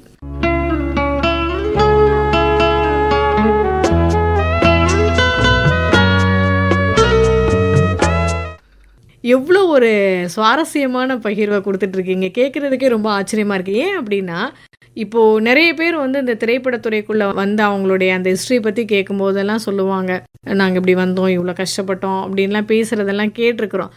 ஆனால் நீங்கள் அதையும் கூட உங்களுடைய ஒருவேளை நீங்கள் ஒரு அந்த பின்னணி குரல் கலைஞர், அந்த வாய்ஸ் ஓவர் ஆர்டிஸ்ட் அப்படின்றதுனாலயா அந்தந்த இடத்துல நடந்த நிகழ்வுகளை அந்த கேரக்டர் எப்படி பேசினாங்களோ அப்படியே சொல்லி கொண்டு போயிட்டு இருக்கீங்க. எங்களுக்கு கேட்குற மாதிரி தெரியல, படம் பார்க்குற மாதிரி இருக்குது. சரி, இப்போது வந்து உங்களுக்கு போன வாரம் நீங்கள் முடிக்கும்போது அந்த ஒரு வாய்ப்பு கிடைக்குது, அது நம்ம கை நழுவி போகும்போது வந்து இருந்த மனநிலை என்ன, அதையெல்லாம் சொல்லிகிட்டு இருந்தீங்க. ஆனால் பொதுவாக சொல்லுவாங்க தெரியுமா, வாழ்க்கை அப்படின்றதே முழுமையாக வந்து வாய்ப்புகளால் நிரம்பியது தான். நாம் அந்த வாய்ப்பை எப்படி பயன்படுத்துகிறோம் அப்படின்றத பொறுத்து தான் நம்மளுடைய வாழ்க்கை அமையும்னு சொல்லுவாங்க. இதில் நீங்கள் எப்படி சார், உங்களுக்கு கிடைச்ச அந்த ஸ்ரீசந்திரன் எப்படி தொடர்ந்து அவரை நீங்கள் ஃபாலோ பண்ணிகிட்டே இருந்தீங்களா? அவர் கரெக்டாக உங்களுக்கு வந்து அந்த வாய்ப்புகளை உருவாக்கி கொடுக்கறதுக்காகவே வந்தவர் மாதிரியே தெரியுது, எப்படி சார்? ஸ்ரீசந்திரன் இருக்கார்ல, இவரோட கான்டாக்ட் இருந்துகிட்டே இருக்கேன். இவரும் சொன்னார், mister Ravi, you don't worry about anything, you come to my house every day, go for studios, நான் இன்ட்ரடியூஸ் பண்ணுறேன் உங்களுக்கு எல்லாரையும். பொண்ணா டெய்லி அவர் ஃபியட்டில் உட்காந்து, ஆமாம் ஃபியட்டில் உட்காந்து டிரைவர் கிருஷ்ணான்னு வண்டி விட்டுவார், நானும் சார் பின்னாடி வந்துடுவோம். கிருஷ்ணா சத்யா ஸ்டூடியோ சலோ அப்படின்வார். நேராக சத்யா ஸ்டூடியோ போனால் அங்கே குப்பத்து ராஜன் படம் ஷூட்டிங் நடந்துட்டுருக்கு. ரஜினிகாந்த், விஜயகுமார், இந்த டேரக்டர் துரையெல்லாம் எல்லாம் எழுந்திருப்பாங்க. என்ன பார்த்து யாரும் உட்கார மாட்டாங்க, எல்லாம் நிற்பாங்க. எல்லாம் நினச்சிருப்பாங்க பெரிய ஃபைனான்ஷியல் பையன்ட்டு. நானும் சேட்டு மாதிரி நல்ல கலராக இருக்கேன்னா, தோற்றம் எவ்வளோ முக்கியம் அப்படின்றத நீங்கள் அங்கங்கே சொல்லிகிட்டே வரீங்க சார். அதாவது நல்ல வெள்ளை வெள்ளைன்னு கலராக இருக்கிறதுனால சேட்டு அவரும் நல்ல கலரு. ஸோ எல்லாம் நினச்சி அவங்க பையன் போல இருக்கு அப்படின்னு சொல்லி பயங்கர மரியாதை. வாங்க சார் உட்காருங்க, டீ சாருக்கு தம்பிக்கு காஃபி கிட்டா, யானே யாச்சகம் கேட்டு வந்திருக்கேன், ஏதாவது கேரக்டர் கிடைக்குமான்னு. நான் வாயை திறக்க முடியாது, சிரிச்சுக்கிட்டு அந்த சிலர் சிரிப்பார், சிலர் அழுவார் மாதிரி உள்ளுக்குள்ளே. அப்புறம் பார்த்தேன், ஐயோ இந்த மாதிரி போயிட்டு இருந்தா நான் வர முடியாது. நம்ம டெய்லி இந்த பந்தாவனை பார்க்க 4 பேர் பார்க்கும்போது உள்ளே ஒன்றுமே கிடையாது ஆகிடும். அதனால் நேராக போயிட்டு அப்படி சார் தப்படுத்துக்காதீங்க, இனிமேல் நான் தனியாகவே ட்ரை பண்ணுறேன் சார், உங்களோட போனால் என்னை வேறு மாதிரி பார்க்குறாங்க, என்ன பெரிய ஃபைனான்ஷியல் பையன் நினச்சிட்டாங்க. அப்படியா, சரி ஓகேனாரு. இப்படி பார்க்கும்போது ஒரு இன்டர்வியூவில் பார்த்தேன், பாரதிராஜ் சார் இன்டர்வியூ போட்டிருக்கு. நான் வந்து நியூ ஃபேஸ் தான் போடுவேன், எனக்கு களிமண் மாதிரி இருந்தால் தான் என்னால் வந்து அதை வந்து மோல்டு பண்ண முடியும் அப்படின்னு சொல்லி ஒரு படித்தேன் லைனை. சரி நம்ம களிமண் தான், நேராக போய் ட்ரை பண்ணுவோம் சொல்லிட்டு நேராக போயிட்டேன். நம்ம களிமண் தான். ஆமாம், ஏன்னா இப்போவும் கிளே தான். இப்போ வந்து என்ன டேரக்டர் நம்மளை மோல்டு பண்ணுறோம் அப்படி தான் பண்ணுறோம் சார். இந்த இடம் ஏன் நான் நிறுத்துங்க அப்படின்னு சொன்னேன்னா, கேட்டுட்டு இருக்கிற எல்லா நேயர்களுக்கும் வந்து இந்த ஒரு வார்த்தை ரொம்ப அழுத்தமாக போய் சேரணுன்றதுக்காக தான். ஏன்னா எப்பவுமே வந்து எல்லாருமே ஒரு களிமண்ணாக தான் இருக்கும். நம்மளை எப்படி அவங்க வந்து மோல்டு பண்ணுறாங்களோ அதுதான் காலம் நம்மளை மோல்டு பண்ணி கொண்டு போகக்கூடியதான் இல்லையா? அதாவது நீங்கள் தனியாக நான் போய் நான் பார்த்துக்கிறேன், உங்கள் கூட வரவே மாட்டேன் அப்படின்னு முடிவு பண்ணி களிமண் வரைக்கும் வந்துட்டேன். ஆமாம், அதுதான் சொன்னேன். இந்த களிமண் அப்படின்ற ஒரு விஷயம் வந்து ஏன் இந்த இடத்துல நிறுத்துக்கன்னு நான் சொன்னேன் அப்படின்னா, எல்லாருக்குமே நாம் ஒரு களிமண்ணாக தான் இருக்கோம். காலம் நம்மளை எப்படி பிசைந்து கொண்டு போகுதோ அந்த உருவத்துக்கு வருவோம். Super super. அது வேணும் அப்படின்றதுக்காக தான் உங்ககிட்ட திரும்ப நான் இருக்கேன் சார். நீங்கள் கண்டினியூ பண்ணுங்க சார். இந்த களிமண் என்ன பண்ணிச்சு, நேராக பாரதிராஜ் சார் போய் பார்த்து, ஆனால் அந்த களிமண் ஒரு பொய்யும் சொல்லிச்சு. இதுக்கு மேலே நீங்கள் நடிச்சிருக்கீங்களா கேட்டார். இல்லை சார், கேமராவே பார்த்ததில்ல, எனக்கு அப்படி தான் நான் தேடிட்டுங்க, நான் சொல்கிறேன் அப்படின்னு சொல்லி விட்டார். ஏன் சார் அப்படி? ஏன்னா இப்போ அவர் என்ன சொல்கிறாரு, எனக்கு ஃப்ரெஷ்ஷாக இருக்கணும், படத்தில் ஆல்ரெடி நடிச்சிருந்தா எடுக்க மாட்டேன்னு சொல்கிறாரு. இப்போ இந்த 2 படமும் ஷெல்ப் ஆயிடுச்சு, வராது. ஆமாம், இனிமே அதை எடுத்து பண்ணி என் ஃபியூச்சர் இதுக்கு நாங்கள் எடுத்துக்கணும். சரியான நேரத்தில் சரியான முடிவு என்னன்னா, என்னோட இது எப்போதுமே ஒரு இது என்னன்னா, தர்க்கம் என்னென்னா, நம்ம ஒரு பொய் சொல்கிறோன்னா அதனால் ஒருத்தர் கெடுதல் வந்து அந்த பொய்யை சொல்லக்கூடாது. ஒரு பொய் சொல்கிறோன்னா அதனால் ஒரு நன்மை இருக்குன்னா அது கண்டிப்பாக சொல்லணும். பொய்மையும் வாய்மை எடுத்து. எக்ஸாக்ட்லி, திருவள்ளுவர். ஆனால் அதுக்கப்புறம் அவரை மீட் பண்ண முடியல. என்னடா இவரை மீட் பண்ண முடியல, ஏன்னா அப்போ வந்து வரிசையாக ஹிட்டு, 16 வயதிலே புதிய வார்ப்புகள், கிழக்கே போகிற சிகப்பு ப்ராஜெக்ட், வரிசை ஹிட்டு. அவரை சுற்றி ஒரு 8-10 அசிஸ்டன்ட்ஸு, அவரை பார்க்குறது நிறையா வித் நியூ ஃபேஸில் ட்ரை பண்ணுறாங்க. இதில் நான் அந்த போட்டியில் நிற்கிறேன். எல்லைமன் காலனி போனீங்கன்னா, எல்லைமன் காலனியில் ஃபஸ்ட் ஃப்ளோரில் ஆஃபீஸு, அந்த ஆஃபீஸுக்கு ஒரு சின்ன ஒரு 2 அடியில் ஒரு படிக்கட்டு போகும். ஒருத்தர் நேரம் வந்தாலும் கீழே ஒருத்தர் பின்னாடி ரிவர்ஸ் தான் போகணும். அது பக்கம் 2 அப்படியே செருப்பு தான் ஃபுல்லாக, படி கட்டே கிடையாது, வெறும் செருப்புலேயே இருக்கும். அவ்வளோ பேர் அவருக்காக. ஐயோ கூட்டம்னா கூட்டம். அந்த கூட்டத்துக்குள்ள நீங்களும் நானும் காத்து. வைரமுத்து சார் இருந்தார். அப்போது நான் போய் பார்த்து என் முகத்தை வந்து ரெஜிஸ்டர் பண்ணுறேன். அது முக்கியம் சார். என் முகத்தை வந்து அந்த க்ரௌடில் என் முகத்தை பார்த்தேன், அப்படி ஹலோ அப்படின்ற மாதிரி, ஹலோ சொல்ல மாட்டார் அப்படின்வார். அதனால ரெஜிஸ்டர் பண்ணிட்டேன், ஒரு அட்டெண்டன்ஸ் போட்டேன். ஸோ இப்போ சிகப்பு ப்ராஜெக்ட் ஷூட்டிங் நடந்துட்டுருக்கு. அந்த இந்த பாட்டில் நினைவோ ஒரு பறவை பா பா பா பா பா, இப்போ அப்படியே எங்கள் சாரோட நினைவும் பறக்குது அப்படியே. ஸோ அந்த இதில் வந்து பார்க்குறேன், ஸ்ரீதேவி, கமலஹாசன் சார் பார்க்குறேன். சார் என்ன ஸ்டைலாக இருக்காண்டா, சார் ஹீரோனா இப்படி தான், இப்படிலாம் பார்த்து ரசிச்சுட்டு கமல் சார் இத்தனை படங்களில் பார்த்தேன் காலேஜ் படிக்கும்போது. நேராக பார்க்குறேன் அந்த ஒரு சாங்கில். அப்போ ஷார்ட் முடிச்சுட்டு வெளியில் வந்தார். வெளியில் வந்து மரத்தில் நின்று பேசும்போது கூட மணிவண்ணன், ரங்கராஜன், மனோபாலா எல்லாம் வந்துடும். இந்த மாதிரி வாய்ஸ் ஒன்று வேணியா, நம்ம நடிகர் விஜயனுக்கு நிறம் மாறாத பூக்கள்னு ஒரு படம், ஒரு நல்ல வாய்ஸ் ஒன்று பேஸாக இருக்கணும் அப்படின்னோன்னே, நான் எப்படா இந்த க்ரௌடில் நுழைஞ்சு அவரோட ஜாயின் ஆகிறதுக்கு வெயிட்டிங் சார், நான் ட்ரை பண்ணுறேன் சார், ஷாலை ட்ரை அப்படின்னோன்னா எல்லாம் திரும்பி என்ன உள்ள நீங்கள் பேசுவீங்களா, பேசுவோம் சார், நான் தான் சொல்கிறேன், எனக்கு எதுவும் தெரியாதுன்னு சொல்ல மாட்டேன். ஆமாம், அந்த இலக்கை நோக்கி தான் பயணம். நான் முன்ன பண்ண டப்பிங் ஸ்டூடியோ பார்த்ததில்ல, மைக்குன்னு என்னென்னு தெரியாது.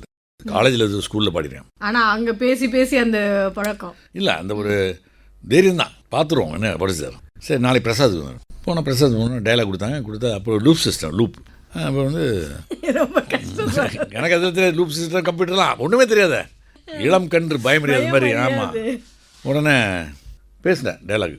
பேசணுன்னு ஒரு நிமிஷம் அப்படின்னாங்க. சைலண்டாக உட்காந்துருக்கேன், மைக் பண்ணி நின்றுட்டுருக்கேன். உள்ள பாரதிராஜா சாரும் அந்த இன்ஜினியர், சீஃப் இன்ஜினியர் லோகநாதன்ட்டு பிரசாத்தில் ரொம்ப பராசக்திலாம் சிவாஜி சாரை வச்சு அந்த காலத்தில். சரி யார் சார் இந்த பையன், இவர் வந்து கோயம்புத்தூரில் வந்திருக்காரு, இந்த பையன் நடிக்கணும்னு ரொம்ப ட்ரை பண்ணுறாரு. அந்த வாய்ஸ் நான் ட்ரை பண்ணுறேன் சார். என்ன சார் வாய்ஸ் இது, மெட்டாலிக் வாய்ஸா?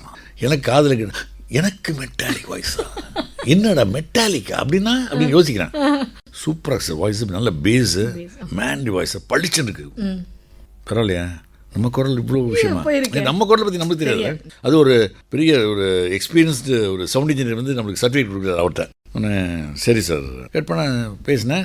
ஒரு 2 ஹவர்ஸ்க்கு அப்புறம் சரி நாளைக்கு வந்துடுங்க ஒரு 10 மணிக்கு அவரோட குரலில் கரக்கர குரலில். அடுத்த நாளைக்கு போகிறேன், பாரதி ராஜா சார் அதே டைலாக் பேசிகிட்டு இருக்காரு, அதே லூப் போட்டிகிட்ருக்கு. இவர் பேசிட்டு என்ன நான் நேற்று தான் வந்து மெட்டாலிக் வாய்ஸ் நானுங்க, அது என்னடா அது நம்ம முன்னாடி ஒன்று சொல்லிட்டு திரைமறைவில் ஒன்று கிடைக்குதா அப்படின்னு. அப்புறம் ஒன்று லஞ்சுக்கு எல்லாம் லைட் போட்டு எழுந்திரிச்சோன்னே அவரே வந்து இல்லை உங்கள் வாய்ஸ் நல்லா இருக்கு, அது வந்து அவர் கொஞ்சம் மலையாள ஸ்லாங் கலந்து பேசியிருக்கனால ஆஸ் அ டேரக்டர் எனக்கு தான் தெரியும் எங்கே அதுக்கு லேக் இருக்குன்ட்டு. மற்றபடி உங்கள் வாய்ஸ்லாம் சூப்பர்ன்றாங்க எல்லாம். But your acting my movie. தொட்டுட்டோம், என்ன நினச்சோமோ அதை. அங்கே பிரசாத் ஸ்டூடியோவில் தான் இந்த டைலாக் சொல்கிறார், இந்த டப்பிங் தேட்டரில். அருமை சார். தொட்டுவிடும் தூரத்தில் வெற்றியும் இல்லை, அதை விட்டுவிடும் எண்ணத்தில் நானும் இல்லைன்னு பிடிச்சிட்டீங்க நீங்க. வாழ்த்துக்கள். பரவாயில்ல சார், இப்படி போய் தான் நீங்க அந்த நிழல்கள் படத்துக்கு உள்ள என்ட்ராக முடியுது இல்லையா? எவ்வளோ பெரிய ஜேர்னி.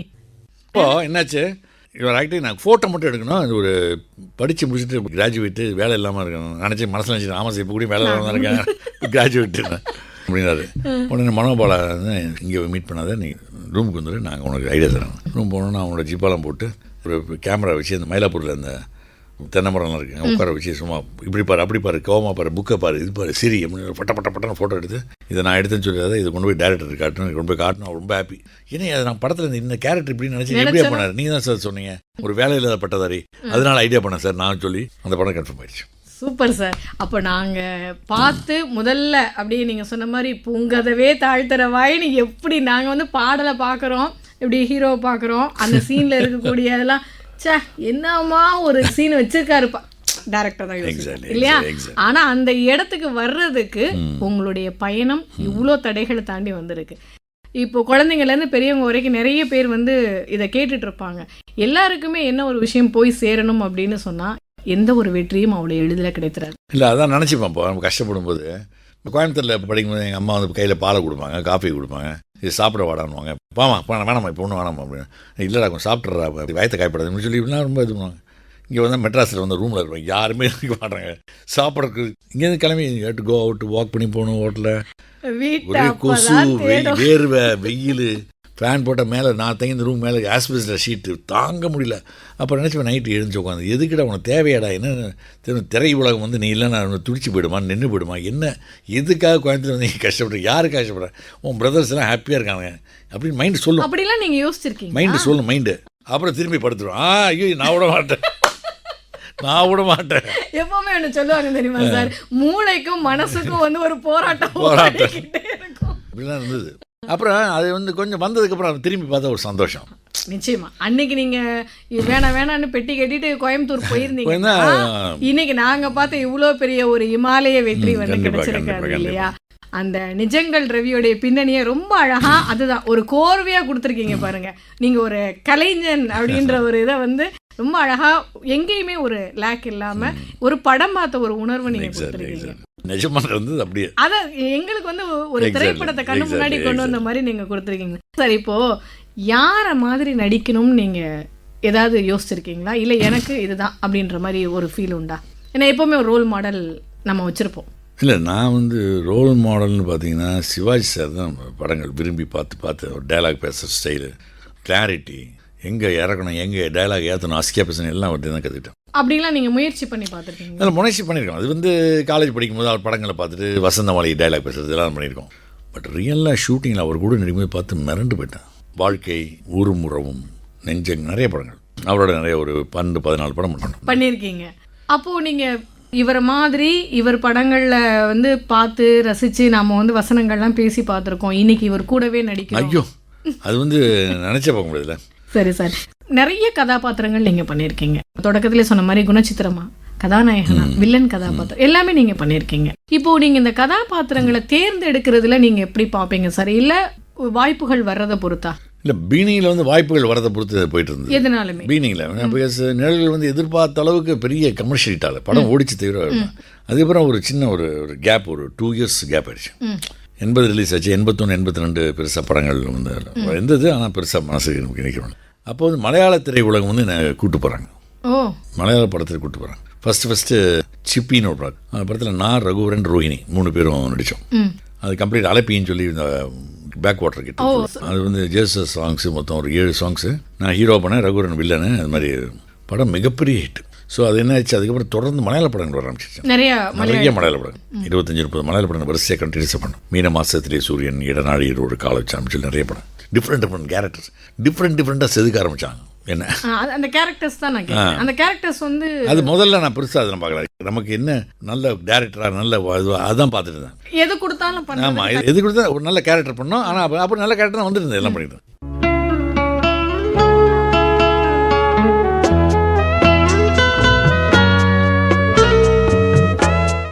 இணைந்திருக்கிறோம் நேர்களே, இது 102.3 விவத் பாரதி தமிழ் பண்பலை. மனங்களில் என்றென்றும் முழுமையான கொண்டாட்டம். அதாவது ஒரு பகிர்வு எப்படி இருக்க வேண்டும், எப்படி வேண்டுமானாலும் சமயுங்கள், ஆனால் அன்போடு பரிமாறுங்கள் என்று சொல்லுவார்கள். ஏனென்றால் அந்த பரிமாறுவது என்பது கூட ஒரு விதமான கலை. அப்படிப்பட்ட ஒரு கலையை ஒரு திரைக்கலைஞர், ஒரு மகா கலைஞர் எப்படியெல்லாம் தன்னுடைய அனுபவங்களை நம்மோடு பகிர்ந்தும் பரிமாறியும் நமக்காக கொடுத்து கொண்டிருக்கும் இந்த நிகழ்வு தான் இந்த எனக்குள் நான். இலக்கை நோக்கிய பயணத்தில் கருதிய காரியம் அது கைகூடும் வரையிலும் காத்திருப்பதும், அப்படி கை சேர்ந்த போது சோர்வு இல்லாமல் உழைப்பதும் தான் ஒரு கலைஞனுக்கான அடையாளம் என்று சொல்லுவார்கள். அதை மிகச்சரியாக பயன்படுத்தி வெற்றி சிகரத்தை எட்டி பிடித்த பல்கலை வல்லுனர் நிழல்கள் ரவி அவர்களின் தேடலும் தெளிவும் காற்றோடு கலந்து காதோரமாய் சுகம் சேர்த்து கொண்டுள்ளது எனக்குள் நானாக. இதோ தொடர்கிறது அந்த பகிர்வின் நீட்சி.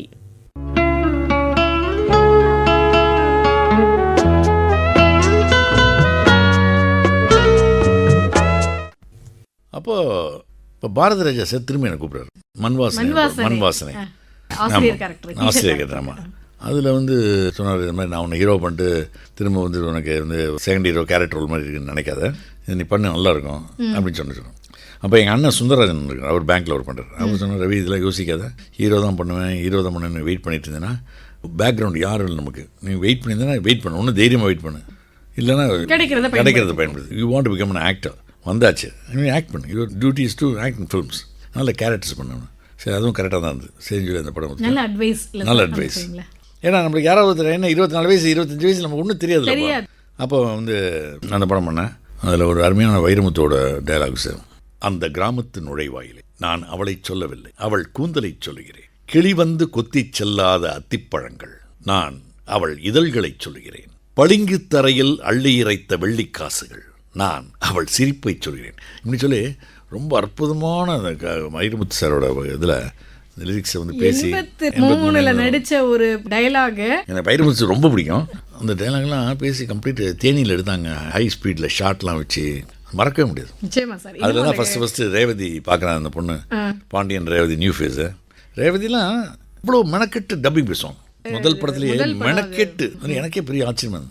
அந்த ஏன்னா அந்த ஸ்லாங், தேனி ஸ்லாங் பேசும் வேணும்.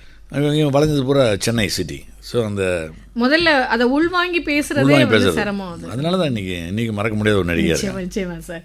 அப்போ நீங்கள் வந்து சிவாஜி சார் ஆமாம் ஒரு முதல்ல வச்சுருக்கீங்க, பரவாயில்ல.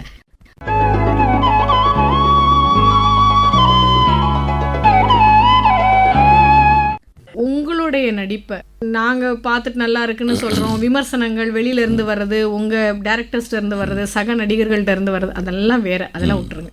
நீங்கள் உங்களுடைய நடிப்பை தனியாக உட்காந்து பார்த்து சூப்பராக பண்ணியிருக்க ரவி அப்படின்னு எந்த ஒரு படத்தில் எந்த காட்சிக்கு நீங்கள் வந்து உங்களுக்கு நீங்களே 100 மார்க் கொடுத்துருக்கீங்க? நாயகன்.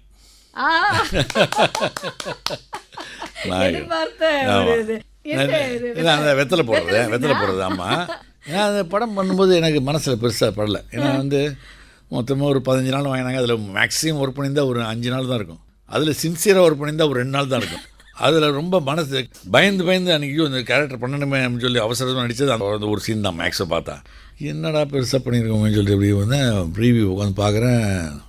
ப்ரீவியூ ஓடுது தேவி ஸ்ரீதேவி தேட்டரில், மறுநாள் தீபாவளி ரிலீஸ். ஆமாம், ஃபஸ்ட்டு காலையில் வந்து இது பார்க்குறேன், மைடியர் ரிலீஸான படம், நான் நடித்தது ஹீரோவா, லண்டனில் போய் ஷூட் பண்ணேன் அந்த காலத்தில். அந்த படம் பார்த்து எல்லாம் சார் ப்ரெஸ் எல்லாம் பார்த்து, என்ன சார் பிரமாதம் சார், படம் மிரட்டுறது சார், ரொம்ப ஹாப்பி. மதியானம் எந்திரிச்சோன்னே டக்குன்னு, ரவி சார் எங்கே போகிறீங்க, இருங்க நான் வந்துட்டேன்ல உட்காருங்கன்னு சொல்லி உழவன் மகன் ப்ரீவியூ விஜயகாந்த் சார் கட் பண்ண, அங்கேயே பிரியாணி வந்து அங்கேயே சாப்பிட்டுக்கிட்டே படம் பார்க்குறோம். இந்த படத்தை பார்த்து நான் மிரட்டு, ஐயோ இது படம் ஹிட் ஆகிடும் போலங்க, ஐயோ நம்ம படம் அவுட்டு போலங்கடா, மைடி ரிலீஸாக போச்சு அவ்வளோதான், இது உடனே அடிச்சிடும். ஏன்னா பயங்கர வில்லேஜ் சென்டிமெண்ட் ஃபைட்டு கிட்டு சாங். இன்னும் ரவினார் காலையில் என் படம் பார்த்து நல்லா இருக்குன்னு நினச்சேன். உங்கள் படம் பார்த்தா இந்த படம் நல்லா இருக்கு, அந்த படம் எனக்கு பிடிக்கலண்ணே. இல்லை ரவி எல்லாம் ஓடு ரவி அப்படின்னு சொல்லிட்டு போனார். சரின்னு சொல்லி கிளம்புனான்னு வெளியில் வரேன் 5:30 மணிக்கு. பார்த்தா முக்தா சீனிவாசன் நிற்கிறார். வாங்க நம்ம படம் வாங்க உள்ளே வாங்க. இல்லை சார் நான் வரேன், ஏன்னா நாயகன் நம்ம சரியாக பண்ணலைன்ட்டு மனசுக்குள்ளே என்ன ஃபீலிங். இல்லை சார் நான் இல்லை ப்ரெஸ்ஸு, ஐயோ நான் வரேன் சார், நான் தேட்டரில் போய் பார்க்குறேன். அதெல்லாம் கிடையாது, வாங்கன்னு உட்கார உட்கார வச்சு பார்க்குறேன். அப்படியே வருது சீனு, தட்டான்னு ட்ராப்ஸு அந்த வெத்தலை போட்டோன்னே. ஓ அந்த ப்ரிவியூ பார்க்கும்போது ப்ரிவியூ பார்க்குறேன். என்னண்ணா அது நிஜமாக தானா? நானே கிள்ளி பார்த்தேன். நிஜமாக ரவி உனக்கா என்ன கமல் கடிக்கிறாங்க இது கடிக்கிறாங்கன்னு. சார் பிரமாதம் படிச்சுங்க, பிரமாதம் சார் படம், பிரமாதம் படமும் சூப்பர் சார், நீங்களும் பிரமாதம் படிச்சுங்க. என்னடா நம்ம நடிக்கவே இல்லையே. அப்புறம் போய் பார்த்தா ஆனந்த் தேட்டர் சாந்த் தேட்டர் எங்கே பார்த்தாலும் அந்த சீனுக்கு கிளாப்ஸு, ஏகோபித்த பாராட்டுகள்னுவாங்களே. அது வந்து அந்த அந்த வெத்தலை போடுற ஒரு சீன், ஒரு காட்சி, ஒரே காட்சி. கொஞ்சம் முன்னாடி சொன்னீங்க அந்த மைடியில் படம் பார்த்தப்போ வந்துட்டு எல்லாரும் சொன்னாங்க, நான் கூட அப்படி ஒரு இதில். ஆனால் அது இந்த ஒரு காட்சி வந்து தூக்கி இந்த மைடியில் சாங் 100 days, நாயகனும் 100 days, உழவனும் 100 days, மனிதனும் 100 days, எல்லாம் வந்து எல்லாம் 100 days. ஆனால் அத்தனை போனாலும் உங்களுக்கு அந்த ஒரு காட்சி நீங்க ரசிச்சு பாராட்டினதா, உங்களுக்கு நீங்களே பாராட்டினதா. எக்ஸாக்ட்லி. வாழ்த்துக்கள் சார். அதுதான் நம்ம வந்து எவ்வளோ பெருசா செயல்படுறோன்றது இல்லை, செயலை எப்படி செய்யறோம் அப்படின்ற ஒரு விஷயம்தான். அது அந்த ஒரு காட்சிக்குள்ள ரொம்ப அழகா சொல்லியிருக்கீங்க. நன்றி சார். உங்களுடைய டிராவல் கிட்டத்தட்ட 80கள்ல இருந்து வந்துட்டீங்க, நிறைய கடந்து வந்திருக்கீங்க. இந்த ஒரு நாள், இந்த ஒரு கணம் திரும்ப வராதா அப்படின்னு நீங்க எதை நினைச்சு பார்ப்பீங்க சார்? கொஞ்சம் ரீவைண்ட் பண்ணா எனக்கு திருப்பி இதே மாதிரியான இடம் வருமான்னு நான் ஏங்கிட்டு இருக்கேன் அப்படின்னா ஏதாவது இருக்கா? அது வந்து ரகுவரனோட அந்த ஃபஸ்ட்டு படம் மலையாளத்தில் போய் பண்ணோம். அதுக்கப்புறம் மக்களின் பக்கம் நிறைய படம் அவரோட பண்ணோம். ரகுவரனோட காவலன் அந்த முதல் படம் மலையாள படத்தில். ஆமாம், 2 பேரும் ஒரே ரூமில் 25 நாள் ஒன்றா ஸ்பெண்ட் பண்ணோம். இப்போ தானே எல்லாரும் அந்த ஹீரோக்கு ஒரு ரூம், இந்த ரூம், இதெல்லாம் 2 பேரும் ஒரே ரூமு, ஒரே டேப் ரெக்கார்டர் கையில் வச்சுருப்போம். அந்த போட்டிங்கில் போகிறது 2 பேரும், ஷூட்டிங் டெய்லி காலையில் கிளம்பி போகிறது, சாயங்காலம் வருது. 25 நாள் கிட்டத்தட்ட. அது வந்து எனக்கு லைஃப்பில் திரும்பி வரதுக்கு சான்ஸ் இல்லை. அந்த நட்பு, அந்த லொக்கேஷன், எத்தனையோ விஷயங்கள் மனசு விட்டு பேசுவோம். அவ்வளோ நல்ல நம்ம மேக்ஸிமம் நடிப்பை பற்றி தான் இருக்கும். இந்த அவன் ரொம்ப இதெல்லாம் வந்து நிறைய அந்த ஸ்கார்ஃபேஸு, அல்பச்சினோ அதெல்லாம் நிறைய பார்த்து யூஸ் டு. அப்போ நிறைய இங்கிலீஷ் ஃபிலிம்ஸ் நிறைய பார்த்து இங்கிலீஷ் கதைகளை பற்றி, இங்கிலீஷ் கேரக்டர்ஸை பற்றி நடிச்சு காட்டப்படும். அந்த கேரக்டர் இந்தபடி வரும் அப்படி வரும்ட்டு. நல்ல நண்பன், ஒரு நல்ல அக்கௌண்டன்ஸ் அந்த டைம். அது ஒரு மறக்க முடியாது. பரவாயில்ல, திரும்ப அது வராதான்னு உங்கள் வாழ்க்கையிலேயே அந்த ஒரு இடத்த நீங்கள் நினைக்கிறீங்க. Super sir. நிச்சயமாக அது வராது தான், ஆனாலும் நினைவுகளில். எக்ஸாக்ட்லி. அதே மாதிரி சார், ஒரு சொல் நம்மளை வந்து உயரத்துக்கு கொண்டு போயிருக்கும், ஒரு சொல் நம்மளை கொஞ்சம் வலி கொடுத்துருக்கும். அப்படி நீங்கள் எதை பார்க்குறீங்க? இவரோட வார்த்தையால் தான் நான் இப்படி வந்தேன், வலி கொடுத்த வார்த்தை கூட நம்மளை வந்து மேம்படுத்துறதுக்கு ஒரு வாய்ப்பாக கூட இருந்திருக்கும். அப்படி நீங்கள் யாருடைய சொல்லுன்னு சொல்லலைன்னா கூட பரவாயில்ல, என்ன வார்த்தைன்றது சொல்லலாமா? அது வந்து எனக்கு வந்து பாசிட்டிவ் தான் எல்லாம் பேசுகிறேன், மேக்ஸிமம் பாசிட்டிவ் தான். வரமாட்டவங்க யாரும் எதுவும் சொல்ல. பாசிட்டிவாக சொன்னால் சிவாஜி சார் என்னை பார்த்து சொன்னார், டேய் நீ இந்த ஃபீல்டு கடைசி வரைக்கும் நடிச்சுட்டு தான் இருப்படா. இது எப்போ அவர் நடிக்க ஆரம்பத்தில் சொன்னோம்? இப்போ அதாவது அவர் நடித்து கொஞ்சம் ரிலாக்ஸ்டாக இருந்தார்ல, அப்போ வந்து ஏதோ பேச்சு வந்தது, இந்த மாதிரி எப்படி ஃபீல்டில் வந்தோம் அப்படின்னு சொல்லி பேசினேன். அவர் தன்னோட இது சொல்லும்போது நானும் இது மாதிரி சொல்லும்போது பேசிட்டு சொன்னார். நான் அவனோட நிறைய படங்கள் நான் வந்து அவர் கூட நடிக்கிற வாய்ப்பு எனக்கு கிடைச்சிருக்கு இல்லையா? ஸோ அதில் வந்து ஜட்ஜ் மீ. உங்களோட பெர்ஃபார்மன்ஸ் என்ன அப்படின்றத அவர் பார்த்துருக்காரு. நிறைய சொதப்பிருக்கேன், அதெல்லாம் நம்மளுக்கு. ஆனால் அவர் எதுவும் கேட்கல. அவருக்கு ரொம்ப என்ன பிடிக்கும். இப்போ பார்த்தா சொல்லுவார், டேய் நல்லா மூக்கு மொழிமா அழகாக இருக்கடா, நல்லா ஹைட்டாக ஸ்மார்ட்டாக இருக்கடா, கண்ணு என்ன கண்ணு உனக்கு தெரியுமா, கண்ணு நல்ல கண்ணு பெரிய ப்ளஸ்ஸரா அப்படின்னு சொல்லுவார். எப்போதும் நல்ல பாசிட்டிவாக சொல்லுவார். அப்போ அவர் சொன்னார், இந்த திரைத்துறை இருக்கிற வரைக்கும் நீ இருந்துகிட்டே தான் இருப்பார். அருமை சார், அருமை சார். ஸோ அந்த வார்த்தைகள் தான் பொதுவாக வந்து ஒரு வார்த்தைகள் தான் நம்முடைய வாழ்க்கையை வார்க்கக்கூடியதுன்னு வாங்க. அந்த ஒரு பாசிட்டிவான வார்த்தைகள் உங்களை இன்னைக்கு வரைக்கும் கொஞ்சம் நம்ம சோர்வாக இருந்தால் கூட சிவாஜி சார் நம்ம சொல்லியிருக்காருப்பா அப்படின்னு நம்மளை நினைக்க வைக்கும் இல்லையா? அருமை சார். இப்போ கதாபாத்திரம் அப்படின்னு வரும்போது பாரதியில ஆர்யாவா இருக்கட்டும், பெரியார்ல ஐயாமுத்துவா இருக்கட்டும், ராமானுஜமா இருக்கட்டும், பேசப்பட்ட ஒரு இதில் இது வந்து வித்தியாசமான கேரக்டர்ஸ் இதெல்லாம் பண்ணியிருக்கீங்க. ஆனால் எந்த ஒரு கேரக்டர் இது நமக்கு கிடைக்கலையேப்பா, நம்ம பண்ணாமல் போயிட்டோமேப்பா அப்படின்னு நினச்சிருக்கீங்களா? வேற ஏதாவது ஒரு கேரக்டரை பார்த்து அட்மயர் ஆகி நான் மிஸ் பண்ணிட்டேனே? நான் அது இப்போ ஒரு மராட்டி படம் ஒன்று பார்த்தேன், பேர் சுவாசன் ஒரு படம். அது நடிகர் பேர் தெரியல. சரி. அது ரொம்ப 2 நாள் தூக்கம் இல்லை. இந்த மாதிரி ஒரு கேரக்டர். ஆமாம், தூக்கம் வரல. இந்த மாதிரி ஒரு கேரக்டர் நமக்கு வரக்கூடாதா, சான்ஸே இல்லை, இந்த மாதிரி ஒரு கேரக்டர் வந்து அப்படின்னு. ஆனால் நான் வந்து மறுபடியும் ஒரு படம், ஆமாம், அந்த படம் வந்து அர்த்து. ஆமாம், அர்த்துன்னு வந்து ஹிந்தியில் அர்த்து. அப்போ அது வந்து பாம்பேயில் பார்க்குறேன் அந்த படத்தை தேட்டரில். எனக்கு அர்த்தை பற்றிலாம் ஒன்றும் தெரியாது. சும்மா போய் படம் பார்த்தா ஐயோ, குல்பூஷன் கர்பந்தா, அது ஷப்னா ஆஸ்மி, சுமிதா பட்டேல், 3 கேரக்டர். இந்த குல்பூஷன் கர்பந்தா கேரக்டர் கிடச்சா பின்னிடலாண்டாச்சா அப்படின்னு நினச்சிட்டு ஃப்ளைட்டை பிடிச்சி வந்துட்டேன். வந்து வேறு ஒர்க்கில் இருக்கேன். Within a months time Balu Mahendra சார்ட்ட ஃபோன் வருது. அது உங்களை பார்க்கணுன்னாரு போனேன். இதே குல்பூஷன் கர்பந்தா கேரக்டர் எனக்கு கொடுக்குறாரு. என்ன வலிமையானது சார். அப்படியே ஜோல்ட் ஆகிட்டேன். சொல்லுவாங்க இல்லையா, ஆள் மனசில் நம்ம எது அதிகமாக நினைக்கிறோமோ நடக்கும்னு. அது ஒன்று.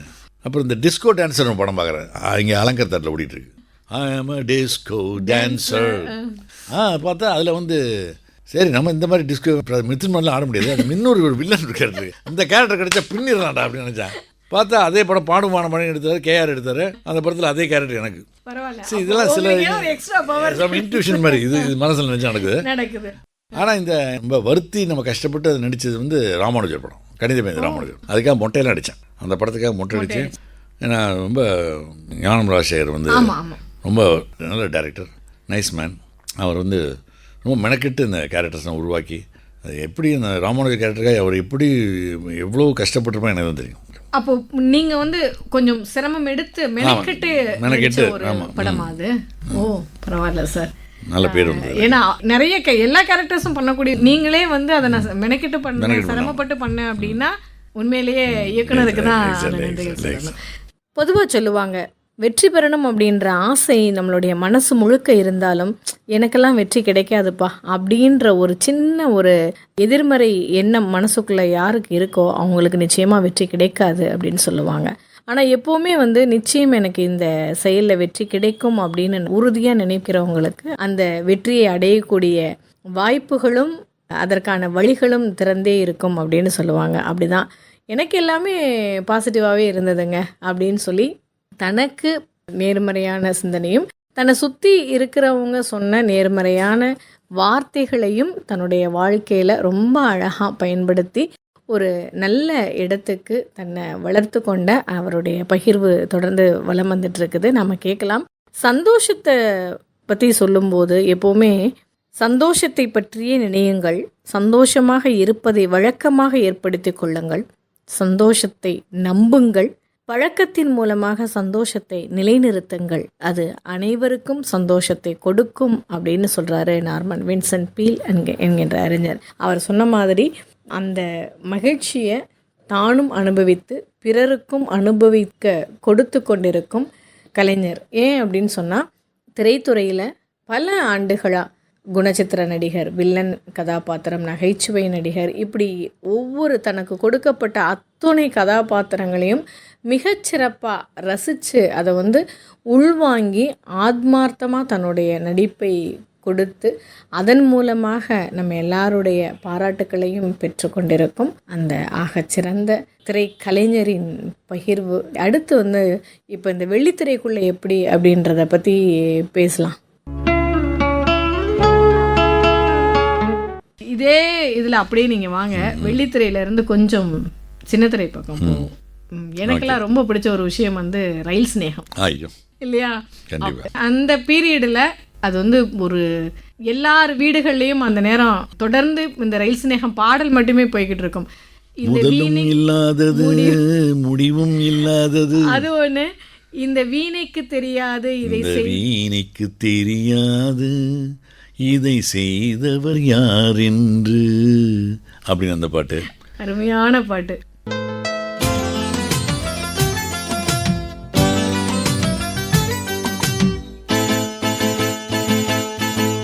அதாவது நீங்கள் சொன்ன மாதிரி என்னோடய வெள்ளித்திரை, ஓகே வெள்ளித்திரையில் படங்கள் இருக்குது, இப்போவும் படங்கள் நடந்துகிட்ருக்கு. இந்த சின்ன திரையில் வந்து அது கேபி சாரோட, அது அவர் வந்து பெரிய திரையாக இருந்தாலும் சின்ன திரை தான், ஒரே டேரக்டர் அப்படியே தான் இருப்பார். இதுக்கு ஒரு டைரக்ஷன் அதுக்கு ஒரு டைரக்ஷன் கிடையாது. அது மாதிரி நம்மளும் வந்து இதுக்கு ஒரு ஆக்டிங் அதுக்கு ஒரு ஆக்டிங் பண்ண முடியாது, அந்த அளவுக்கு டீட்டெயில் எடுப்பார். இப்போ நீங்கள் எப்படி சினிமாவுக்கு பண்ணுறீங்களோ அதே அதான் 100%. ஈவன் இப்போ டிவி சீரியலில் என்னமா ஆக்ட் பண்ணுறான்றீங்க ஊதுறோம். இப்போ வந்துட்டு இருக்க சீரியல்ஸு யங்ஸ்டர்ஸு பிச்சு உதறாங்க. அப்போ உங்களுடைய அந்த ரயில் ஸ்நேகம் தான் முதல் இதுவா இல்லை அதுக்கு முன்னாடி நீங்கள்? இல்லை, அதுக்கு முன்னாடி ஃபர்ஸ்ட் வந்து நான் பண்ணது நானும் லட்சுமி வந்து ஜெயகாந்தனோட நாவல் பாரிஸுக்கு போ அப்படின்னு ஒன்று நானும் லட்சுமி பண்ணோம். கிருஷ்ணமூர்த்தி அவங்க கிருஷ்ணமூர்த்தி ப்ரொடியூசர்ஸ், டைரக்டர்ஸ். இது வந்து ரொம்ப பாப்புலரானது கேபி சார். இப்போல்லாம் வந்து நம்ம மிஸ் பண்ணாலும் திரும்ப பார்த்துக்கிறதுக்கான வாய்ப்புகள் இருக்கு நமக்கு. ஆனா அப்போ முடியாது இல்லையா? ஒரு வாரமும் அதை வந்து நம்ம விட்டுறக்கூடாது அந்த தொடர் போகும்போது அப்படின்னு. அதுல அழகா வரும் அந்த சஹானா கேரக்டர் ஆகட்டும். அதே மாதிரி இரண்டையும் நான் தான் வாங்கினேன், இரவில் தூங்கினேன் அப்படின்னு. உண்மையிலேயே அந்த வரிகள் எல்லாம் கிட்டத்தட்ட 30 ஆண்டுகள் ஆயிருச்சுன்னு நினைக்கிறேன். ஆனா இன்னமும் வந்து பசுமையா இருக்கு. அதுல உங்களுடைய அந்த நடிப்பு ஒரு சூப்பர் டூப்பர் அப்ளாஸ், அவ்வளோ நல்லா இருக்கும். இப்போ நீங்க சொல்லும் போதுதான் தெரியுது ரெண்டுக்குமே சினிமாவுக்கு எப்படி இம்பார்ட்டன்ஸ் கொடுத்துருக்கீங்களோ அதே மாதிரி இதுக்கும் நீங்க கொடுத்து. நீங்க அது வந்து ஃபர்ஸ்ட் டைம் வந்து ஒரு டிவி சீரியலுக்காக அவுட்டோர் போய் வால்பாறையில் எடுத்தது 10 days ஷூட் பண்ணேன். இதெல்லாம் மறக்க முடியாத ஒரு நிகழ்வுகள். இப்போ நீங்க வால்பாறைன்னு சொன்னதுனால இதையும் கேட்கலாம். நிறைய இடத்துக்கு நீங்க ஷூட்டிங் போயிருப்பீங்க. ரொம்ப ரசிச்ச ஒரு இடம், ஒரு சூழல்னா என்னது? கொடைக்கானல். கொடைக்கானல் எவ்வளோ இடம் போயிருக்கீங்க சார்? அது வந்து இன்னைக்கு இருக்க கொடைக்கானல் எப்படி எனக்கு தெரியல. நான் சொல்றது ஊரும் உறவும் அந்த அந்த பீரியட் 84 82 அந்த பீரியட். ஒரு விலங்குன்னு ஒரு படம் பண்ணேன், ஜெயதேவி அவங்க டைரக்ட் பண்ணாங்க, லேடி டைரக்டர். அந்த படம் அதில் வந்து கிட்டத்தட்ட ஒரு 30 நாள் 40 நாள் அங்கேயே இருந்தோம் Kodaikanal. Original British, old British எப்படி இருக்குமோ அது அப்படியே இருக்கு இன்னும் கொடைக்கானலில். கொஞ்சம் இன்டீரியர்லாம் போனால் இங்கேருந்து போகிறவங்க நம்ம அப்படி பார்க்கறது இல்லையே. நம்ம அங்கேயே நான் பிரிட்டிஷ் போய் பார்த்தேன், அப்போ தான் எனக்கு ஃபீல் பண்ணேன் நம்ம கொடைக்கானல் மாதிரி தான் இருக்குது. அந்த பழைய பில்டிங் ஸ்ட்ரக்சர்ஸ் அதெல்லாம் பார்க்கும்போது அப்படியே இந்த பிரிட்டிஷோட இது கல்ச்சர் அப்படியே இன்னும் ஸ்டில் இஸ் தேர் உள்ள இன்டீரியர் பார்ட். அதை வந்து இன்னும் நம்ம அடுத்து வரக்கூடிய ஜென்ரேஷனுக்கும் அதை அப்படியே வச்சு கொண்டு போகிறது தான். இல்லை, அதை நாங்கள் பண்ண மாட்டோம். அது நாங்கள் பண்ணோம். அதுதான் சொல்ல நமக்கான கடமை அப்படின்னு.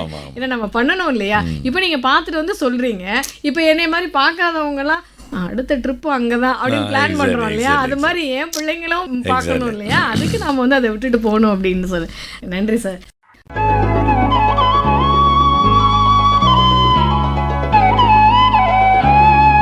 நீங்க இதையெல்லாம் தாண்டி ஒரு டப்பிங் ஆர்டிஸ்ட். டப்பிங் ஆர்டிஸ்ட்ன்றது நீங்க ஏற்கனவே சொல்லிட்டீங்க, எப்படி பாரதிராஜா சார்ட்டே ஒரு மெட்டாலிக் வாய்ஸ் வாங்கணும்னு சொல்லி. ஆனா ஒரு டப்பிங் ஆர்டிஸ்டா நான் கேட்குறேன், உங்களுக்கு பிடிச்ச இன்னொரு வாய்ஸ் அப்படின்னா யாருடைய வாய்ஸில் நீங்கள் அட்மையர் ஆகிருக்கீங்க? ஆக்சுவலாக வந்து நான் பெரிய fan of Amitabh Bachchan, college படிக்கிறதுலேருந்து. சார் இப்போ எப்படி சார் இருக்கப்போ?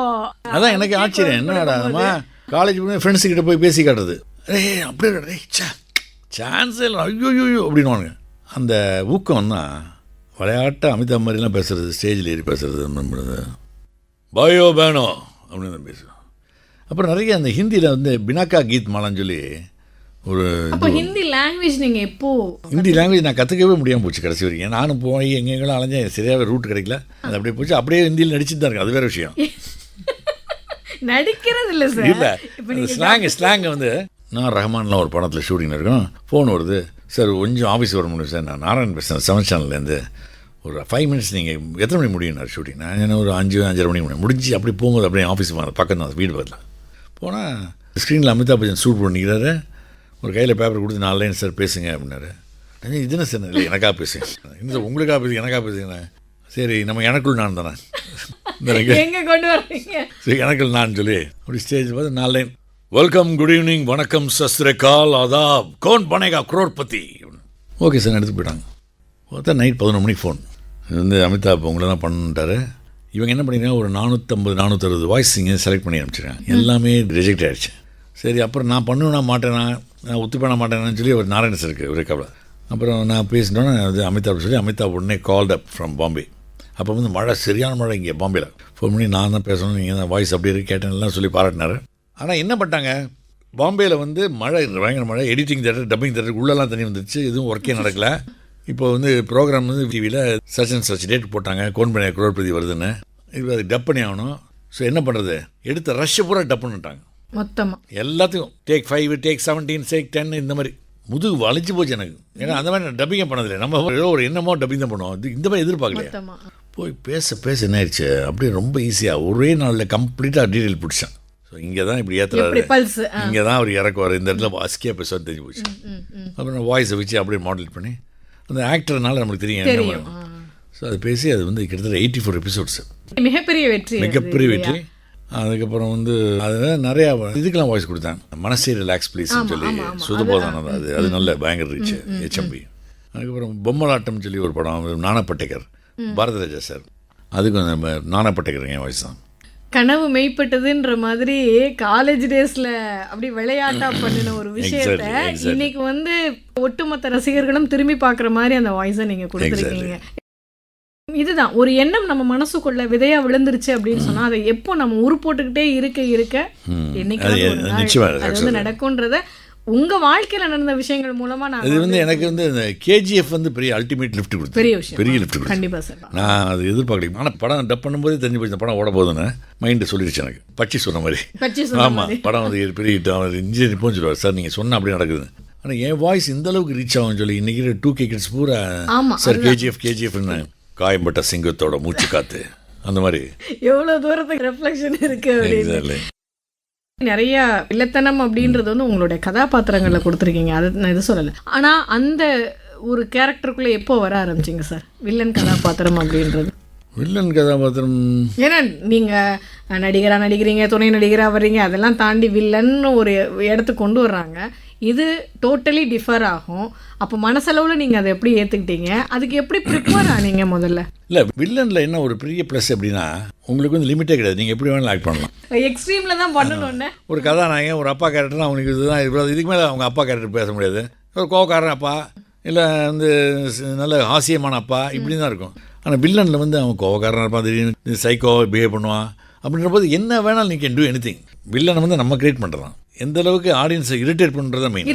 ஆமாம், ஜனங்களை இரிட்டேட் பண்ணணும், கட்டுப்பாகணும். இப்போ ஒரு இடத்துல எல்லாம் நான் படிச்சிருக்கேன். ஒரு முறை நம்பியார் சார் வந்து கார்ல வரும்போது ஒரு ட்ரெயினுக்காக வெயிட் பண்ணிட்டு இருந்த நேரத்தில் அங்க இருந்த மக்கள் எல்லாம் அவர் நிஜமா வாழ்க்கையிலேயே வந்து எம்ஜிஆருக்கும் இவருக்கும் உண்டான நிறைய படங்கள் வில்லன் கதாபாத்திரத்தை பார்த்துட்டு நீ கார் ஓட்டி இறங்க அப்படின்னு சொல்லி அவரை வந்து அவ்வளோ டார்ச்சர் பண்ணாங்களாம், நீ தானே அடிச்சது அப்படின்னு சொல்லி. ஏன்னா மக்கள் வந்து அப்படியே ஒன்றி போய் பார்க்கக்கூடிய ஒரு விஷயம். அது எம்ஜிஆர் மாதிரி ஒரு சூப்பர் ஹீரோ, அவங்கெல்லாம் வந்து அவங்கள போய் பகைக்கும் போது இந்த கட்டு பொங்குவாங்களே ஜனங்க. அதனால அப்படி பார்க்குறவங்கள வந்து அந்த என்ன வில்லன் இவன்லாம் ஒரு மனுஷன் அப்படின்னு நினைக்கிற மாதிரி நடிக்க வைக்கணும். ஸோ இப்போ வில்லன்றபோது நீங்கள் வரைமுறையே கிடையாது, உங்களுக்கு என்ன வேணும் இப்படி வேணும் எவ்வளோ செய்யணும் அந்த மாதிரி. அதனால எனக்கு அது கொஞ்சம் இன்ட்ரெஸ்டிங்காக ஒரு இன்ட்ரெஸ்ட்டாக பண்ணுவேன். இப்போ அண்ணாமலை எடுத்துக்கோங்க, அதுக்கப்புறம் தம்பிக்கு எந்த ஒரு நிறைய படங்கள், ரஜினி படம் மாப்பிள்ளை எல்லாமே ஒரு பயங்கர ரீச் ஆச்சு, நல்ல ரீச், நீட் மாப்பிள்ளைலாம் இதெல்லாம் நம்மளாக தான் போட்டுக்கிட்டது அந்த டைலாகு. அதே மாதிரி அந்த லாஃப்டரு இதெல்லாம் நம்ம அண்ணாமலையில் போட்டது. இதெல்லாம் வந்து வில்லனில் கேன் டூ எனிதிங்.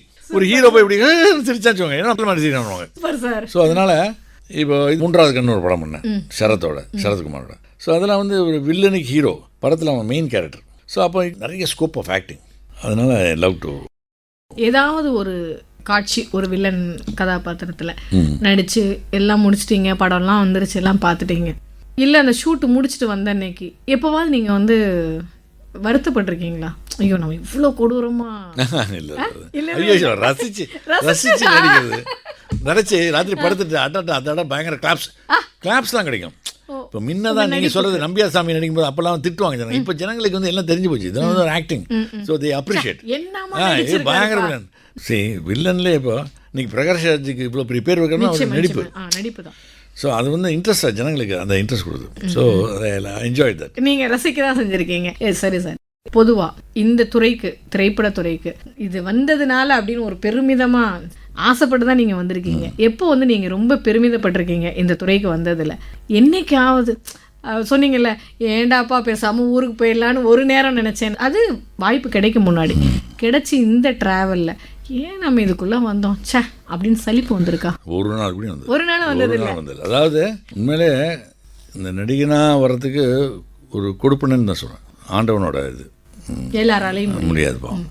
பெரிய பெரிய டேரக்டர், பெரிய பெரிய தயாரிப்பாளர் பசங்க அவங்கெல்லாம் வந்து எவ்வளோ ட்ரை பண்ணி இப்போ அவங்க வர முடியல. ஆனால் இங்கேருந்து வந்து நமக்கு ஒரு ஆண்டவன் ஒரு இடம் கொடுத்து, ஜனங்க நம்ம மனசில் ஒரு இடம் கொடுத்து இந்த அளவுக்கு கொடுத்துருக்கேன்னா அது வந்து உண்மையில் இன்றைக்குமே நன்றி கடன் பண்ணுறோம்.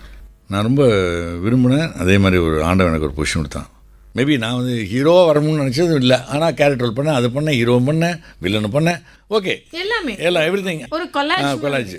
ஸோ அதனால் I am very thankful to God and fans. எந்த இடத்துல ரொம்ப பெருமிதப்பட்டிருக்கீங்க சார்? ஒரு நாள் எங்கள் அப்பா வந்து என்னை பற்றி ரொம்ப கவலைப்பட்டார், நான் வருவானா மாட்டானா நம்பிதானே சார் அனுப்புனாங்க. அனுப்புனாங்க. இல்லை போயிட்டு வாப்பா வந்துடுவான், இவன் எப்படி 2 வருஷம் அதெல்லாம் முடியாது, கஷ்டம், அதெல்லாம் இந்த இண்டஸ்ட்ரியெலாம் கஷ்டம் அப்படின்னு சொல்லி அப்படின்னா அவர் வந்து கைப்பிடிச்சார். Very happy now. ஓ அப்பா சொன்னார். நான் படத்தை கொண்டு போய் காட்டினேன். நிழல்கள் படம் கர்நாடிக் தேட்டரில் கோயம்புத்தூரில் ஃபஸ்ட்டு டே தீபாவளி. நீங்கள் உட்காந்து அப்பா அம்மாவோட கொஞ்சம் படம் பார்க்குறேன், கூப்பிட்டு போய் தேட்டரில் இதாகிட்டார். இப்படி பார்க்குறாரு அடிக்கடி, திரும்பி ரைட்டில் நான் உட்காந்துருக்கேன், ரைட்டில் திரும்பி எப்படா இவ்வளோ ஒன்றுமே சொல்லிடா அப்படி சொன்னேன் காதலே விடலன்னா ரொம்ப இதாகிட்டார். ஸோ ஹோல்ட் மை ஹேண்ட்ஸ், கையை பிடிச்சி அம்மாவும் சரி அப்பாவும் வெரி ஹாப்பி. மகனாய் பெற்றதுக்கு ஒரு இது இல்லை, சூப்பர் சார், பரவாயில்ல. ஒரு இது அவங்க இருக்கும்போது பார்க்க வச்சு படத்தை பார்த்துட்டாங்க. அப்புறம் சொல்லிட்டே இருந்தார், அவர் இறக்குற வரைக்கும் சொல்லியிருந்தார், நம்ம வீட்லேயே வந்தான், நம்ம வீட்லேயே வந்தான்னு. அந்த அளவுக்கு எல்லாரும் செட்டில் ஆயிட்டாங்க. சொன்ன அப்பா பரவாயில்ல சார். இது உண்மையிலேயே இது வந்து ஏன்னா நம்ம என்ன நினைப்போம், ஒருத்தவங்க நம்மளை அனுப்பியிருக்கிறாங்க ஏதோ 2 வருஷம் முடிஞ்சோம் அப்படின்ற மாதிரி. அவரும் முதல்ல நம்பலன்னாலும் அதை பார்த்துட்டு உங்ககிட்ட திறமை இருக்குன்றத அங்கீகரிச்சிருக்கிறாங்க. உண்மையிலேயே பாராட்ட தகுந்த அப்பா. அந்த பாராட்ட இல்ல அதுபடி நடந்துகிட்ட ஒரு பிள்ளை இல்லையா, நல்லதொரு குடும்பம் தான் சார். வாழ்த்துக்கள். படத்துல எல்லாம் நீங்க நிறைய கோவப்பட்டு பார்த்திருக்கோம். உண்மையில நீங்க எப்படி சார் கோவம் வருமா? ஐயோ பயங்கர ஜாலி, வராதா? என்னனாலும் பேசலாம், நீ என்ன திட்டுங்க, கோவம் வராது. அடாடா, கோவம் வராத ஒரு மனிதர் கேரக்டர்னு வந்த உடனே அப்படி கோவப்படுறீங்கன்னா அது தொழில். ஆமா. மனசை வருத்தி நீங்க நடித்த காட்சின்னு ஏதாவது இருக்கா? ஒரு சீனை நடிச்சுட்டு மனசு வருத்தமா அப்படி? அது கதை தான், ஆனாலும் அந்த கதாபாத்திரத்துக்காக நம்ம வருத்தப்பட்டிருக்கோம் அப்படி இல்லை. அது வந்து சம்டைம்ஸ் கூட இருக்கிற ஆர்டிஸ்ட் வந்து இறந்து போகிற மாதிரிலாம் எடுப்பாங்களா, பேசிகிட்டு இருப்பாங்க, திடீர்னு டெத் பெட்டில் போய் அவங்க மாலையெல்லாம் போட்டு காலெல்லாம் கட்டி மூக்கில் பஞ்சு வச்சு நம்ம நடிப்போம். அப்போ மனசு கஷ்டமாக இருக்கும். மனசு என்னதான் இருந்தாலும் அது ஏற்றுக்காது மனசு. அந்த ஒரு சின்ன ஒரு இடத்துல உங்களுக்கு அது நடிப்பு தானே அப்படின்னு வர இல்லையா? நடிப்பு தான் சொல்லும் மனசு, சொன்னாலும் பிரெயின் என்ன சொல்லும், என்னடா அது இப்படி போய் பாவம் இது பண்ணிட்டாங்களே அவங்களுக்கு அப்படின்ற ஒரு சின்ன ஆமாம் செஞ்சலாம் இருக்கும். ஆமாம், உண்மைதான். நாங்கள் பார்த்துட்டு போயிடுறோம், நீங்கள் அங்கே இருக்கணும் இல்லைங்க. அது நடிப்புன்னு சொன்னாலும் மனசுக்குள்ள அந்த நிறைய ரொம்ப மனசை பாதிக்கும். ஒரு கேமரா முன்னால் நடிக்கிறதுன்றது வேற, மனசால் அதை பார்க்குறதுன்றது வேற. எக்ஸாக்ட்லி. Super sir. நீங்கள் நடித்த ஒரு இதாக இருக்கட்டும், அது வந்து ஹீரோ குணச்சித்திரம் எல்லாத்தையும் தாண்டி எந்த ஒரு கேரக்டரை மனசுக்கு பிடிக்கும் அப்படின்னு சொன்னால் நீங்கள் சொல்லுவீங்க? இப்போ நாயகன் சீனுக்கு சொல்லிட்டீங்க, எந்த ஒரு கதாபாத்திரம் உங்களுக்கு ரொம்ப பிடிக்கும்? கேட்ட உடனே டக்குன்னு ரவி சார் மைண்டில் வரக்கூடியது என்னது? அது எதுவும் இருக்கலாம், ஹீரோவாக இருக்கலாம், வில்லனாக இருக்கலாம், எதுனா. இல்லை, எனக்கு ரொம்ப பிடிச்சது வந்து இப்போ ரீசெண்டாக வந்து வடக்குப்பட்டி ராமசாமி. ஆமாம் ஆமாம், அந்த கேரக்டர் ரொம்ப நானே என்ஜாய் பண்ணி நடிச்சேன். ரொம்ப என்ஜாய்னா ஷூட்டிங்லேயே சிரிச்சு அந்த டேரக்டர் ஒரு கார்த்திக் யோகின்னு எல்லா டேரக்டர் என்ன ஒரு மாதிரி இது பண்ணாங்க. இவர் வந்து வேறு மாதிரி என்னை வந்து ஒரு இது வரைக்கும் நான் பண்ணாத ஒரு dimension comedy, full length comedy ஒரு கேரக்டர் கொடுத்து என்னாலே முடியும், காமெடி பண்ண முடியும்னு சொல்லி என்னை நிரூபிக்க வச்சார். அது கஷ்டமான ஒரு நம்ம காமெடி வந்து இருக்கிறதுலே நடிப்புலேயே ரொம்ப டஃப்பான இது வந்து காமெடி. நம்ம நடிச்சா ஜனங்க சிரிக்கணும். ஏன்னா வந்து இப்போ நீங்க எப்படி வில்லன் கதாபாத்திரத்தை சொன்னீங்களோ அதே மாதிரி அதேதான். பட் ஜனங்களை சிரிக்க வைக்கணும். ஜனங்களை சிரிக்க வைக்கிறதுன்றது வந்து அது ரொம்ப டஃப். எப்படி நீங்க இதுக்கு முன்னாடி அந்த மாதிரியான கதாபாத்திரங்கள் வந்திருக்கு? கொஞ்சம் காமெடி அங்கங்க சின்ன சின்ன காமெடி, நான் பிடிச்ச மாப்பிள்ளை இந்த மாதிரிலாம் கொடுத்துடலாம். இது வந்து த்ரூ அவுட் காமெடி. படம் ஃபர்ஸ்ட் டு லாஸ்ட் சந்தனம் தான் ஹீரோ. எப்படி நீங்க அது பண்ணணும்னு வரும்போது எல்லாத்தையும் மாதிரி இதை பயந்துட்டேன். கதை சொல்லும் போது எல்லாம் கேட்டு சிரிச்சு எல்லாம் பண்ணிவிட்டு அப்புறம் இயக்குனர் கேட்டேன், கார்த்திக் யோகி தம்பியா, சார் இது வந்து என்னால் பண்ண முடியுமா சார்? சார் 100% ஷோர் சார், நீங்கள் பண்ணுறீங்க, பண்ண வைக்கிறோம். அவனு அப்புறம் சந்தானந்தார், சார் நாங்கள் விட்டுருவோமா சார் உங்களை, வாங்க சார் இறங்குவோம் சார், அடி தூள் கிடப்போம் சார் சொல்லி அவர் தைரியம் கொடுத்து டெய்லி நைட் ஷூட் தான் அது பொள்ளாச்சி கிட்ட. நடித்து முடித்தோன்னே அந்த யூனிட் பூரா சிரிப்பீங்களா? யூனிட்டு லைட் மேன்லாம் கை பிடிச்சி சிரிப்பாங்க. அது வந்து என் லைஃப்பில் ஒரு இப்போ நெக்ஸ்ட் டிடி நெக்ஸ்ட் லெவல்னு ஒரு படம், அது வந்து டைரக்டர் ஆனந்த்னு சொல்லி சந்தானம் சேர்த்தான் ஹீரோ. அதுலேயும் ஒரு த்ரூ அவுட் ஒரு காமெடி கேரக்டர். Comedy character. ஆமாம், அது ஆரம்பிச்சு நடக்குது ஷூட்டிங். பரவாயில்ல, ஷூட் செட் ரெடி ஆகிட்டு இருக்கு. ஓகே, அதுலேயும் throughout comedy. DD next லெவலும் ரொம்ப அற்புதம் வந்துட்டு இருக்கு. சரி சார், நீங்கள் சொன்ன மாதிரி எங்கேயோ எப்படியோ தொடங்கி வந்து கடைசியில் வந்து இப்போ எல்லாரையும் சிரிக்க வைக்கக்கூடிய அந்த இடத்துல நீங்கள் நிற்கிறீங்க அப்படின்றது நீங்கள் இன்னொன்று அடுத்து வரக்கூடிய ஜென்ரேஷன்ட்டு அதை வந்து நீங்கள் படிச்சுக்கிறேன்னு சொல்கிறீங்க. இப்போ சந்தானம் சார்லாம் வந்து உங்களோட ரொம்ப சின்ன பையன், ஆனாலும் வந்து அவங்களோட மிங்கிள் ஆகி. இல்லை, அவர் பயங்கர திறமசாலி சந்தானம். நான் பார்த்துருக்கேன், பயங்கர திறமசாலி. டைமிங் டைலாக்ஸ் போடுறதுல ஒரு கிங். சரி சார், பிஸியாகவே இருக்கீங்க, எப்போ கேட்டாலும் ஷூட்டில் இருக்கேன், செட்டில் இருக்கேன், டப்பிங்கில் இருக்கேன், ஆனாலும் வந்து உங்களுக்குன்னு ஒரு ரிலாக்ஸ் தேவைப்படும். அப்படி ரிலாக்ஸாக நீங்கள் எப்படி எடுத்துப்பீங்க உங்களோட ரிலாக்ஸ் டைம்? எனக்கு வந்து ஆக்சுவலாக இயற்கை ரொம்ப பிடிக்கும், இயற்கையோடு வாழ்கிறது ரொம்ப பிடிக்கும் எனக்கு. என்ன மாதிரி? எனக்கு வந்து அடிக்கடி நான் இதுக்கு போயிடுவேன், டாப் ஸ்லிப்பு, முதுமலை, பந்திப்பூர், இந்த மாதிரி போயிட்டு மிருகங்கள் அந்த இது பார்க்குறது போகிறது, அது ரொம்ப சின்ன வயசுல ரொம்ப ஆசை. அப்போ உங்களுடைய ரிலாக்ஸ் டைமே அதுதான்? ஆமாம், என்னோட மெயின் ரிலாக்ஸேஷன் டைம். இப்போ ஷூட் இல்லை அப்படின்னாலே ஷூட் இல்லைன்னா ஒரு 4 days இல்லை 5 days இல்லைன்னா கிளம்பிடுவீங்க. அது வந்து ஒரு ரெஃப்ரெஷ் மாதிரி. ஆமாம், ஒரு ரிலாக்ஸேஷன். க்ரௌட்லேருந்து நல்ல லைஃபாக, ரெண்டாவது நல்ல ஃப்ரெஷ் ஏரு, அந்த அனிமல்ஸை பார்க்குறது போகிறது, மான், மயில் எல்லாம் இந்த மாதிரி தான். அது எனக்கு ரொம்ப பிடிச்ச ஒரு. உங்களுடைய ரொட்டீன் ஒர்க் அப்படின்னா ஒரு தினசரி காலையிலேருந்து நைட்டு வரைக்கும் சில பேர் சில பழக்கங்களை வச்சுருப்பாங்க. ஒரு நாள்னா நான் இதை செய்யாமல் இருக்க மாட்டேன் அப்படின்ற மாதிரி வச்சுருப்பாங்க. என்ன வேலை இருந்தாலும் நான் வந்து 1 மணி நேரம் படிக்கணும், இல்லை வேற ஏதோ, கண்டிப்பாக நான் இந்த இதை பார்த்துட்டு தான் நான் வந்து தூங்குவேன். சில பேர் இருக்காங்க, எங்கள் அப்பாட்ட பேசாமல் நான் தூங்க மாட்டேன்றவங்கள. அப்படி சில நமக்குன்னு ஒரு ரூல்ஸ் அண்ட் ரெகுலேஷன்ஸ் வச்சுருப்போம் நம்மளுடைய டெய்லி லைஃப்பில். சாருக்கு அப்படி ஏதாவது இருக்கா? நான் ரொம்ப ஹாப்பி கோ லக்கி மேன். எனக்கு ஷூட்டிங் இல்லை நாளைக்குன்னா நல்லா படுத்து கிடப்பேன். ஆனால் மைண்ட் ஓடிட்டுருக்கோம், படுத்து கிடப்பேன், பெட்டில் தான் இருப்பேன். ஒரு 8-9 வரைக்கும் நல்லா ரிலாக்ஸ் பண்ணி ஸ்ட்ரெச் பண்ணிட்டு அப்புறம் வந்து வாக்கிங் போனால் திடீர்னு மூடு வந்து வாக்கிங் போவேன், இல்லைன்னா வாக்கிங் போக மாட்டேன். எதுவுமே நான் கரெக்டாக இல்லை, ரொட்டீன்லாம் கிடையாது. நீங்கள் சொன்னதுக்கு எல்லாம் ஆப்போசிட். அந்தந்த டைமுக்கு என்ன வீட்டில் போய் எல்லார்ட்டையும் பேசலாம் பார்த்தா எல்லாரும் செல்ஃபோன் வச்சு எல்லாரும் ஃபேஸ்புக் பார்த்துட்டு எல்லாரும் ஃபேஸ்புக் வரேன். சரி, நானும் உட்காந்து ஃபேஸ்புக் பார்க்குறது. சரி, ஃபேஸ்புக்கில் ஒரு 10 பார்க்கலாம், அதுக்கப்புறம் போர் அடிச்சு வச்சு பார்த்து திரும்பி அவங்கள பார்த்துட்டு இருப்பாங்க. அப்புறம் வீட்டில் சண்டை வரும், நீ ஃபேஸ்புக் பாரு, நீ மட்டும் பார்க்குறேன், நான் பார்க்குறேன்னு சொல்லி. அதெல்லாம் விட்டுட்டுப்பா, ரிலாக்ஸ்.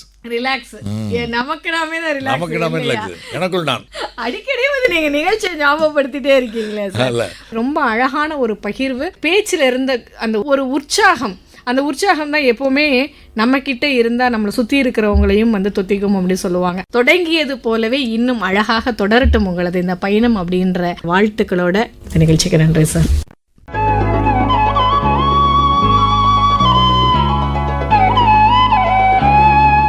நம்பிக்கை என்ற ஒற்றை புள்ளியில்தான் இந்த உலகமே இயங்குகிறது. ஆம்நேர்களே, பாடல் சொன்னது போல வளர்வதும் தேய்வதும் எப்படி நிலவிற்கு இயல்பான ஒன்றோ, அதுபோல இரவும் பகலும் போல வாழ்க்கையில் வரும் இன்ப துன்பங்களை நாம் இனம் கண்டு அதற்கு தக்கபடி நம்மை தகவமைத்து கொண்டால் நிச்சயம் நலமாக நாம் வாழலாம். வாழ்த்துவதும் வாழ்த்தப்படுவதும் சுகமான ஒன்று. பிறரை வாழ்த்தும் போது நாமும் அந்த வாழ்த்தின் இன்பத்தை, அந்த வாழ்த்தின் நேர்மறை அலைகளை அனுபவிக்கிறோம். ஒரு முழுமையை அறிந்த மனிதன் அஞ்சுவதற்கு எதுவும் இல்லை. அச்சத்தை வெல்வது என்பது வீரத்தால் மட்டுமே நிகழ்வது அல்ல, அது முழுமையான அன்பினால், கருணையினால் அடையப்பட வேண்டிய தன்மையாக இருக்கிறது. இந்த தேடல்கள் மனிதகுலம் இருக்கும் வரையிலும் நிச்சயம் இருக்கும்.